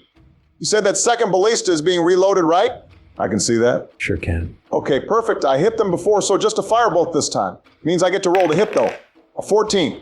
That's enough, right? Perfect, and the damage should kill him. Doing 6 points of fire damage. I'm going to do my best to hide in among these tents, but I know that it's a bright flash. Like when a man with tracers is shooting at you through smoke. Don't need much to shoot him back. Huh? You done, my turn? Yeah, I'm just waiting my repercussions. Yeah, I'm not really one to care about concussions, Jeff. I am going to just wait and try to attack that invisible guy as soon as he shows that face or no face. Is it a reaction attack? I'm with you, Taurus. You're preparing an attack and waiting to see the main bandit in your range to swing, right? Axe out? Yes, sir. Bixby, over to you. Oh, perfect. Well, I have an action-packed turn ready. I am firstly going to switch to my short sword again and try and cut the one down that's wearing my arrow. 17 to hit and 6 damage, Jeff. Does that do it? His movement slowed by the wound already suffered. That is enough for you to kill him. Excellent. And then I would like to use my fighter ability, Second Wind, which will give me back 8 points of health. Oh, we love it. Well done, Bixby. Great use of abilities there. Donovan, you're back up. Turn 7. We're getting to the exciting end. My turn will be pretty simple. I'm going to switch my hex to that bandit in front of Taurus. Taurus, buddy, we need you locked in and ready to hit that masked man into next week. Oh, I'm ready, partner. Don't you worry. So I will blast that guy right off you. 15 to hit, 13 damage. Back to you, Jeff. You have one less weapon to use on us now. Perfect. The masked bandit does reappear in front of you, Taurus, rolling 18 to hit and 9 points of damage, reduced to 4 after rage. Your reaction prepared attack will be triggered. Perfect. I will take it. That's a 16 to hit. Does that hit this guy? Yeah, it sure does. Just manage to catch as they try to retreat back into invisibility. Okay, great. That's 12 points of damage back at them. How are they looking? You're asking after one attack? Yeah, I wanted to know. It looked like it hurt, but they are far from death's door. Damn, okay. Stepping up off the plateau, the sun's revealing light, there he is, the Goliath. Towering, broad-shouldered, and absolutely fearsome, his weathered skin seems almost carved from stone, glistening with sweat in the warm evening air. His heavy strides thunder against the earth as he charges toward you, each step radiating raw power and unyielding fury. You realize now this was the duo in the tent you spied Bixby, the commander and the enforcer. Oh, behind him, yes, the chaos increases, a swarm of 10, no, maybe 12 bandits surging forward, their ragged shouts piercing the still air. Some are peeling off, darting to the ballista, their hands scrambling to reload the siege weapon, while others find cover behind rocks and makeshift barricades, notching arrows to their bows, seeking vantage points to rain chaos down upon you. This isn't just an attack, it's a tidal wave of desperation and aggression barreling toward you with no intention of stopping. The Goliath leads the charge, an unstoppable force with his band of outlaws right at his heels. Aristos, the bandits around you are alerted by your firebolt, but between the chaos and destruction of the battle unfolding, they haven't been able to pin down exactly where you are hiding. Jeff, I am going to hold my attack, the magic missile spell again. My last spell, gentlemen, and target at the one who goes invisible as soon as I can see them. Pretty simple, Taurus, over to you. My turn will be basically the same. I am holding my reaction again for an attack at whoever comes into my range first, I guess. Not those little guys, though. I'm waiting for the bosses. Good to know, Bixby. Over to you. My turn is simple too, Jeff. I am just going to turn and strike out at this bandit here. 16 to hit Jeff. 7 damage? He is definitely feeling that, but pulls himself up on his feet again and poises for an attack.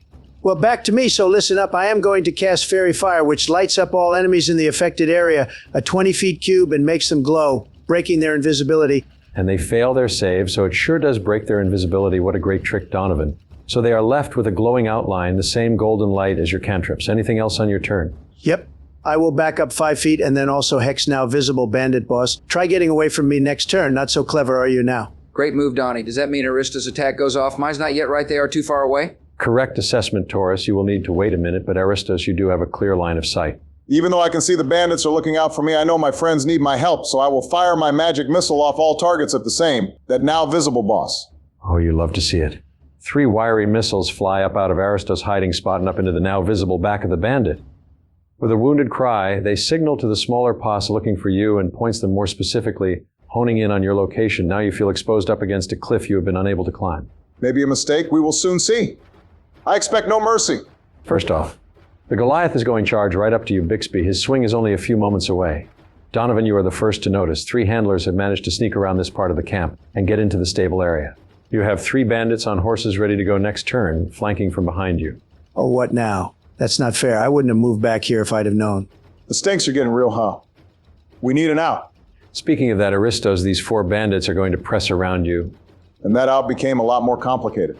3 of them will have used their actions to dash, but the first to arrive will have the energy to make an attack. That's 17 to hit. I couldn't shield, even if I want to. Like I said, I'm dry of magic. What's the damage?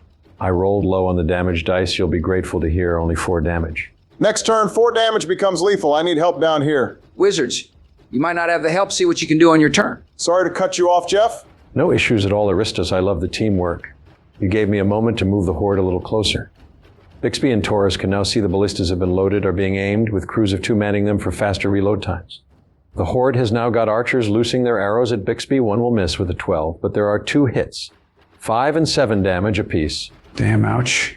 By the time you recover, the Goliath's allies are upon you, having dashed. 3 more bandits arrive.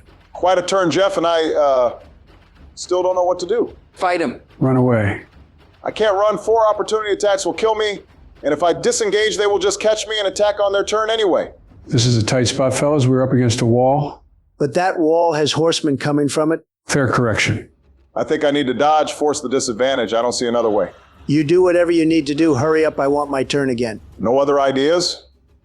Okay, dodge it is Jeff. Well played, Aristos, like a true veteran of the game. Taurus? Okay, my turn is simple. I am going to keep battering the boss's head. 18 to hit and 11 slashing damage as I swing my axe right at their little head. Their little gross uggo head. A painful blow lands and takes the masked figure a moment to recover from, but it seems their helmet holds for the moment. Shame. Bixby's turn? Yippee, okay, my turn is simple too. We need to damage the leadership to cut the head from the snake. So I'm going to follow Taurus' lead and slash my way away at the Goliath in front of me. I rolled an 18 to hit. 8 points, hey, that's a good roll. And I will also use my action surge, Jeff, and attack again, 16 to hit and 6 for the damage. Oh, excellent, Bixby. Great turn, great use. I will say that the damage doesn't bite as hard as you'd like, only causing 7 points of damage to the Goliath. It seems similarly to Taurus, his anger allows him to mitigate some of the damage you have been doing. He seems only enraged further by your attacks. Oh no, Taurus, I need help here. 4 bandits and this monster is too much. Jeff, fellas, we need to have a think for a moment. What do you mean? Have you got some big ideas? This whole fight, we have been combative with each other nearly as much as we have with the enemy. Okay, so slight exaggeration there, but it sounded cool in my head. What I am trying to say is we have been stuck fighting as individuals. Me especially, so we need to put our heads together for a moment. Taurus, before you say it, you will be the only one standing after this round. Yeah, I second that. Aristos is right. For once, we need a plan, a play. What do we do? Well, what I suggested, what the fans wanted was for us to try diplomacy. Making a deal? Haha, hey, good one, Bixby. There's no way to talk right now. Thinking this through, we really just have Donovan's turn before we lose, at least me. Most likely Bixby and Donovan, too. Donnie, what spells do we have up our sleeves? Our sleeves? I could cast Armor of Tiberius, which gives me a golden fiery shield and 5 temporary HP. One attack and you'd be done anyway. You just heard who hit you.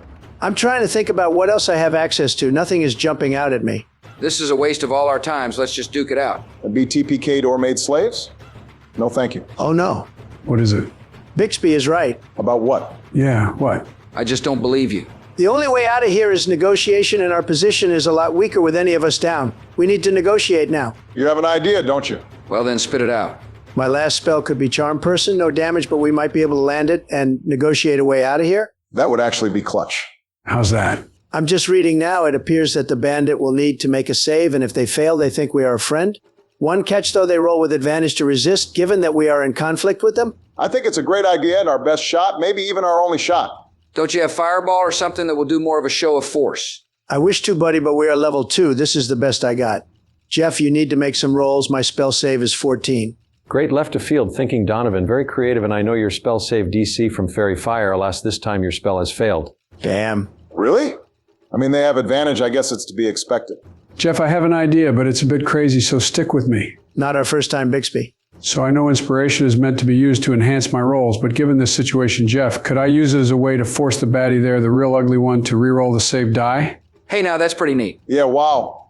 I must say, this is rather unconventional, isn't it? Now, I don't typically encourage making this sort of thing a regular occurrence, impacting enemy rolls like, say, silvery barbs. No, not usually. But given the uniqueness of the situation, and the tight, so tense nature of the moment, well, I'm inclined just this once to, let it slide. A momentary indulgence, if you will. And let's proceed, shall we? As I was talking with you, I made my roll. Donovan, you feel it, the subtle, almost imperceptible shift in the air. It's a delicate thing, isn't it? The magic of Charm Person, like slipping a silk thread through the eye of a needle. You sense it taking hold, weaving through the bandit boss's mind, softening the sharp edges of the hostility, replacing suspicion with a warm, albeit unnatural, trust. It's, a fleeting connection, fragile as a spider's web, but so effective in the moment. You've bent their will ever so slightly, just enough for your words to have weight. Without hesitation, I start talking. Ah, my good friend, look at us, two leaders of men facing off in this unfortunate misunderstanding. But let me tell you, we mean no harm. You see, we've come through your camp, slain your warriors, not out of malice, no, but in self-defense. It was thrust upon us, really. And yet, even after all that, we've taken nothing, not a single coin, not a crumb of food from your stores. Surely a man of your vision can see the nobility and restraint. Let us part ways here as civilized men. Yes, you've seen our strength, but also our honor. There's no need for further bloodshed. Release us, and we'll vanish from your lands as quickly as we came, leaving you and your operation intact. What do you say, friend? A peaceful end to an unfortunate encounter. Okay. I'll need you to make it'll have to be a deception check due to the bit about not having taken anything. Easy. Oh, come on, Don. You got this, buddy. Yeah, you got this. I got this, guys, don't worry. And that's a... Oh yeah, like I said, Jeff, I got this easy as that's a 20 total, not natural. Ah.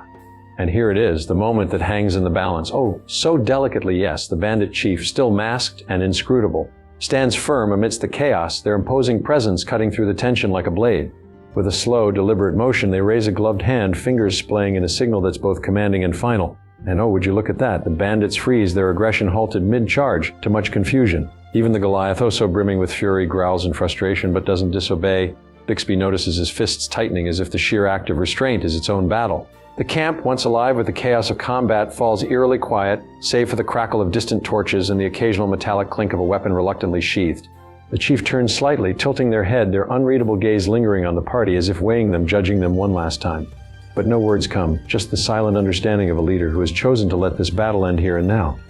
And so the party, battered but alive, takes their chance. One by one they retreat into the long grass, the shadows of the wilderness quickly enveloping them. The camp grows smaller in the distance, but the weight of the encounter, oh yes, the magnitude of it, lingers with them. Well, my dear adventurers, a narrow escape, a gamble that paid off, but oh, don't think this will be forgotten. We have gone over time, gentlemen, which I think was fitting for how that battle was going, and we had that great outcome. Thank you, viewers who have made it the distance. I had a really good game and a really good time. Wow, folks, what a session. I was even on edge the entire time. Watching y'all sneaking through the camp, dodging arrows, and somehow miraculously, Donovan talking our way out of a fight that could have gone very, very badly. I think this session really showed how teamwork, or what passes for teamwork with us, can make a difference. Now, as we look to our escape, I'm just hoping we can actually stick to a plan. And hey, if you think my tactical brilliance stood out, sniping at the ballista operators, feel free to toss me a vote for MVP. Another tremendous episode. Tremendous because of me, of course. The spellcasting, the diplomacy, it was all me. Again, let's not kid ourselves. The best moments were Donovan's moments, and I think we all know who deserves MVP again. Hey, all right, Donnie, settle down. Look, I think the episode was great, especially the part where I charged in like a bull and handled a guard time and time again. And hey, let's not forget Bixby saving us with those quick moves. Honestly, I'm just hoping the escape isn't all sneaking around again. Gotta love a good fight. But yeah, MVP. I'm happy if the fans think I earned it, but everyone here had their moments. Thanks for coming along, y'all. And yeah, hit that subscribe button if you want more chaos. Man, this was a blast. The sneaking, the spells, the whole bandit thing. It's got my heart pounding like a drum. Now, I know I didn't win MVP yet, but hey, there's always next week, right? I'm hoping the escape is smooth, but knowing us, it's going to get messy real fast. Anyway, fans, we love you. Thanks for the support, the votes, the comments. Just keep them coming, all right? And, all right, subscribe. Yeah, do that. Keeps the lights on. Joe, you were literally MVP last session. You just used the inspiration. All right, you heard it, folks. Thanks for watching, thanks for voting, and thanks for being part of the journey. We'll see you next time, hopefully alive and well, escaping from the bandit camp. Until then, stay safe and have a great start to 2025.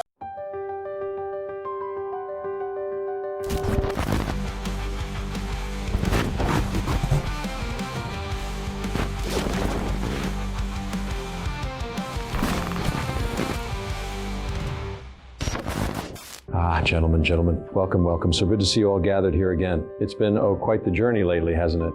But before we get into it, let's take a moment to acknowledge what a feat it is to get everyone here week after week. Thank you all for showing up and being part of this delightful, chaotic little world. Good to be here, Jeff. Always nice to settle in after, narrowly escaping death week after week. Well, let's not forget who's actually leading us through these escapes. Hint, it's the golden voice of victory and vision right here. Yeah, Donnie. And I'm sure you'd be the first to remind us over and over again. Anyway, happy to be back, Jeff, even if some folks here don't think I'm MVP material. Well, Joe, maybe if you spent more time awake and less time wandering off into the grass, people would vote for ya. Just kidding, buddy. You got the inspiration last week. You did forget in the session, though, so I'm not surprised. Speaking of MVPs, let's take a moment to talk about that, shall we? Gentlemen, it was a nail-biter this week. The votes were incredibly close. Oh, so evenly dispersed. Many of our viewers even said, and I quote, "They all deserve it." But there could only be one winner, and this time it was Donovan. Congrats, Donnie. Well, obviously, I killed half bandits myself. Got the only loot that the party managed to grab, and then to top it off, I single-handedly used my amazing spells to charm the boss and get us all out of there to safety. There was really no other choice. And that's 3 wins for me, boys. 3 big, glorious, tremendous wins, while you guys haven't got more than a pathetic 1 win each. Well, that's not true or fair, Donnie. Firstly, I've won twice. And with this, you lost the roll-off to yours truly, so it doesn't count as a win. And secondly, your spell failed. It was only due to Joe using his inspiration selflessly to give you another chance. Plus, you know, the team all working well together and keeping you alive on your 1 hit point. Wow, sore loser much. But thanks for reminding me. Joey hands over both the MVP title and the presidency to me in 1 big week. That's right, gents, just a few days to my inauguration and then another big league 4 years ahead. You guys should see my bold plans, much more bold and strong than you weak Dems that did nothing. Going to make this country truly great again. First, I'm going to get my people to do the tariffs. Then Whatever, Donnie, save your presidential announcements for the Twitters and YouTubes or whatever social medias you choose this term. Unlike the rest of us who use the official channels with class. You, speaking to me about class, don't make me laugh. I'm the classiest here. I have all the money in real estate. That's true class. It says a lot that you think that's what true class is. Come on, guys, let's leave it there. We were doing so well at the end of the last session, working as a team to maximize our strengths and cover each other's weaknesses. Let's try to get back to that and get on with the game. Well said, Taurus. And to all of you, thank you for the effort, the energy, and the laughs. Now, before we dive in, a huge thank you to our fans for voting, commenting, and just being here with us week after week. You keep this little adventure alive. So let's begin. Obama, you haven't done a recap in a few weeks. Why don't you kick it off by telling us where the party finds itself now? It would be my pleasure. All right, everyone, let's recap where we've been over the last 2 episodes, because frankly, it's been a whirlwind. First, Well, I guess they managed to infiltrate that bandit camp through a gap in the wall under the cover of some long grass. Let's just say our stealth left a little to be desired. Donovan had his usual flair, Taurus dropped his weapon like a bull in a china shop, and Bixby was, well, Bixby only thinking of food. Despite all that, they got inside, made it to the center tent, and found some loot worth the trouble. But of course, things went sideways. Fast forward to last episode, and we were right in the thick of it. Bandits everywhere, a Goliath charging up the hill, and a draw boss appearing out of thin air to smack Donovan down. It was chaos, pure chaos. Somehow, with a little charm, a little magic, and a lot of swinging swords, we managed to make an escape. But let's be real, it wasn't clean. We're out of the camp now, running for our lives, and the bandits are temporarily sedated by the charm, but I don't imagine it's long until they are back hot on our heels. How long does charm person last for Donovan? An hour? So, no pressure for these opening moments, but we need to be careful. Anyone have a plan? Besides running away Joey? What do we need a plan for? Yeah, it's pretty simple. Let's just get out of here for now. I wouldn't mind having another crack at that camp in the future, though. We sure put a dent in it. First things first, Taurus. You know they have mounted men of some description. How long can we outrun a horse for? Neither Donovan or I have any magic to fight them with besides cantrips, and health is in short supply too. Enough yapping, spit out the plan?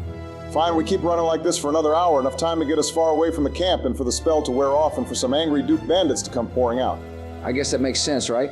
We need to rely on Bixby's training to get as far as we can in this time. We then need to find a place to duck in and hide. At worst, just in the long grass, but maybe we can find a creek bed or some bushes, or if we're lucky, a cave or something towards the edge of the valley with a bit more shelter. Hey, that makes me sound useful. I guess that's okay as far as concepts of plans go. While we rest, we will take a short rest, recovering some hit points, and our marshals may get a few of their abilities back, and we'll go from there. Sounds like a good a plan as any to me. Well thought out, Aristos. If that is the way the party wants to go, we will have Bixby roll a survival check. First roll of the night. Wow, that's good. That's a 12. A 12 is good? With a 12. Okay.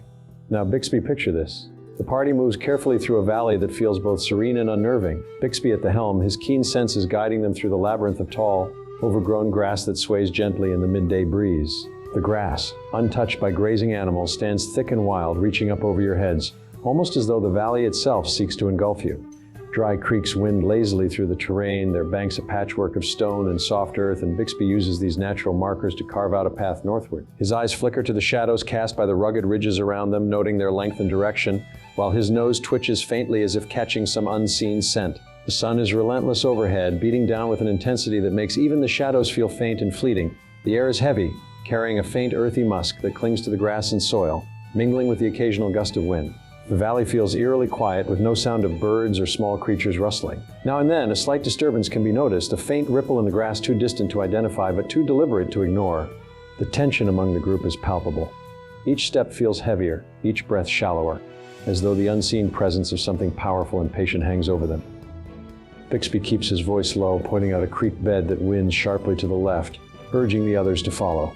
The party, wounded and weary, moves in silence, glancing over their shoulders now, and then as if expecting pursuit, knowing it has not yet been an hour, but feeling the fear and paranoia regardless. As the time approaches and Donovan begins to feel the magic of his spell fading, Bixby, you find an overturned tree, lying horizontal flat on the ground, yet refusing to die, now sporting some vertical growth. This creates a small space where you would feel more comfortable taking a rest. I think we should keep moving. And what? Get caught by their cavalry? Out of the frying pan into the fire? Well, I think we'll end up fighting the cavalry no matter what. I'd rather be further away from any of their friends, and definitely those ballistas. If they have a few horses, they could get them moving. Look, you're not wrong, but I don't think they will think to move the ballista. Donovan and I definitely need the HP, and Bixby gets all his abilities back. As you rest there amidst the tall, overgrown grass, catching your breath and binding your wounds, the situation in the bandit camp becomes clearer. Peering through the gaps in the blades, you see the bandits mobilizing. First, a smaller group of 3 mounted riders begin to fan out in a search pattern, the buckles on their leather armor glinting faintly under the summer sun. These are undoubtedly the scouts meant to flush you out. Behind them, a larger band of infantry moves more deliberately, clustered together with shields and weapons at the ready. They're heading in your general direction, though not directly on your trail yet. So what's the plan, fellas? Stay put, or do we make a break for it? Because I don't know about you, but sitting ducks don't live long in Crete. The cavalry is the problem. If we move too soon, they'll spot us for sure. We need to let them fan out and split up first. They're searching, not charging, which buys us some time. I say we hold and continue the short rest. It took us over an hour to get here. Even with horses, they need to stop. Check out for tracks. Stop and coordinate with each other. They don't know where we are. I say we hold tight here for the time being. Time to get surrounded, you mean? We wait too long. That infantry's going to box us in. I say we move while we still got room to maneuver. I'm not that hurt I can wrestle with a few cowboys. All right, let's not panic. I mean, look at us. We just escaped their camp, took down their boss's ego with a charm spell, and we're still standing. Some of us are thriving. Barely standing, Donnie? We're all half dead, and you're making it sound like we're ready for round 2. I mean, we could just, split up, give them too many trails to follow. And who are you splitting with, Joey? If we separate, none of you last more than 5 minutes. No splitting up. We stick together, stay quiet, and move when the timing is right. We let the cavalry get a little spread apart. Then when we have our hit dice rolled, we break toward the hills. And when they find us, because let's be real, they will find us if we just make a run for it. Then we fight, but on our terms. We can still get a little busy in this space while we rest, right, Jeff? Taurus, how about we lay a trap? Yes, the tension is thick, and the decisions are fraught with risk. As you discuss and weigh your options, the bandits' movements become more apparent. The cavalry fans out further, the gaps between them widening as they search, and the infantry continues to lumber forward. Time is slipping through your fingers, and the choice, whatever it may be, will soon need to be made. What will it be, adventurers? We short rest, Jeff. No other comments? Okay, can we roll our hit dice? So the party settles into the tall, overgrown grass of the valley, each member finding a patch where the shadows stretch just enough to offer a semblance of concealment. The summer sun beats down relentlessly, its warmth tempered only slightly by the occasional whisper of a breeze rustling through the blades. The grass is thick here, a natural blanket shielding them from immediate view, but the stillness carries its own weight, a reminder that danger looms not far behind. You've managed to catch a moment, fleeting as it may feel, to bind wounds and catch your breath. It's not a cozy campsite by any means, but for now it's a haven, however fragile. If you want to use this time to roll hit dice and reset abilities, this is your chance. But tread lightly, adventurers, because every sound, every movement could betray your position to the relentless search parties combing the valley. How did you all roll? I was on 4 HP, guys. I needed this. I rolled a 3 and a 6 on my D6, so including my con mod, that's 11 HP back, taking me to my max of 13. Yeah, what now? I rolled my 2 dice and I got a 9 and a 5, so what do I? I got you. You had your never mind, just give me the character sheet. Okay, you're back up to full 2 Bixby. I'm marking down your action surge and second wind is usable again. Aristos, I also got 14 total on my die. Now, how much health is that? For you, it will be 20 HP back. In hindsight, maybe you only needed to roll 1 die. Ah, well. Donovan, do you need a hand with your hit die? Do I look like a bumbling fool, Aristos? I got 15 HP back, taking me up to 15, which is my max. 15 seems really high for a D6 rolling sorcerer, but if you are sure, I guess your con is giving you 4 of that, right? The math checks out, forgive me. Just don't question me again. Bixby, what were you on about? Well, if we have to get got, as Donovan says, let's do it on our terms. The only other idea would be to sneak up the hill and pray they don't catch our trail. Dashing would be a death sentence. They will easily outrun us, hurt us somewhere, and wait for reinforcements. I agree. Having been on both ends of this before, we need to turn the table while we can get a 4-on-1. All right, listen up, fellas. We've got the perfect spot here. Tall grass, good cover. So why don't we just set up a little ambush? Let them come to us, and bam, we hit them where we can. I say again, Bixby's right. We take him down quick, maybe even grab one of those horses. Better to fight here than let him catch us halfway up the hill where there's no cover. Hold on a second. Why would we waste time fighting when we can just outmaneuver them? We're already ahead. We keep it that way. Stealth is the smarter play. Bixby got us this far. He can take us all the way to the lion. Agreed. We may not be wounded, but we are outnumbered and still partially tapped. And they're likely ready to pounce. That horde is drawing ever closer. Sneaking up the hill keeps us in control. An ambush? That's gambling with what little advantage we have. They don't know where we are. Advantage? What advantage? They're going to find us sooner or later. When they do, I'd rather not be climbing rocks with an arrow in my back. Yeah, better to fight now on our terms while we still have some fight left in us. What's the point of sneaking if they run us down anyway? Because the point, Taurus, is to avoid fighting entirely. Not every problem gets solved by swinging a sword. Where's the profit in fighting them? I already have their best loot. Wait, Jeff, on the short rest, I want to count my spoils. Maybe we leave studying the gems until later, but I want to count my coins. As you stuffed your pockets in the tent what feels like only moments ago, you managed to pocket 76 gold, 3 platinum, and 15 silver. Oh, wow. Not a bad haul. You're welcome, guys. We will be back on the road to fortune soon. I stashed these all safely away, Jeff, including the gems, ready for what's up ahead. Gentlemen, I propose a compromise. Some may call it a deal. We will stealth away, as Aristos and I suggest, but at the very first, I repeat now, the very first, mark my words, sign that they have caught our tracks, we stop and make a stand and plan an ambush if you still think it's the right idea. What happens if we get up out of the grass and into the scrub bushes? They will see us. When we are at the edge, Hephaestus and Apollo willing, we decide then. Do we make a dash up to the safety of the forest? Or wait for nightfall to move again? Or perhaps plan that ambush? I don't know about it. They will find us for sure.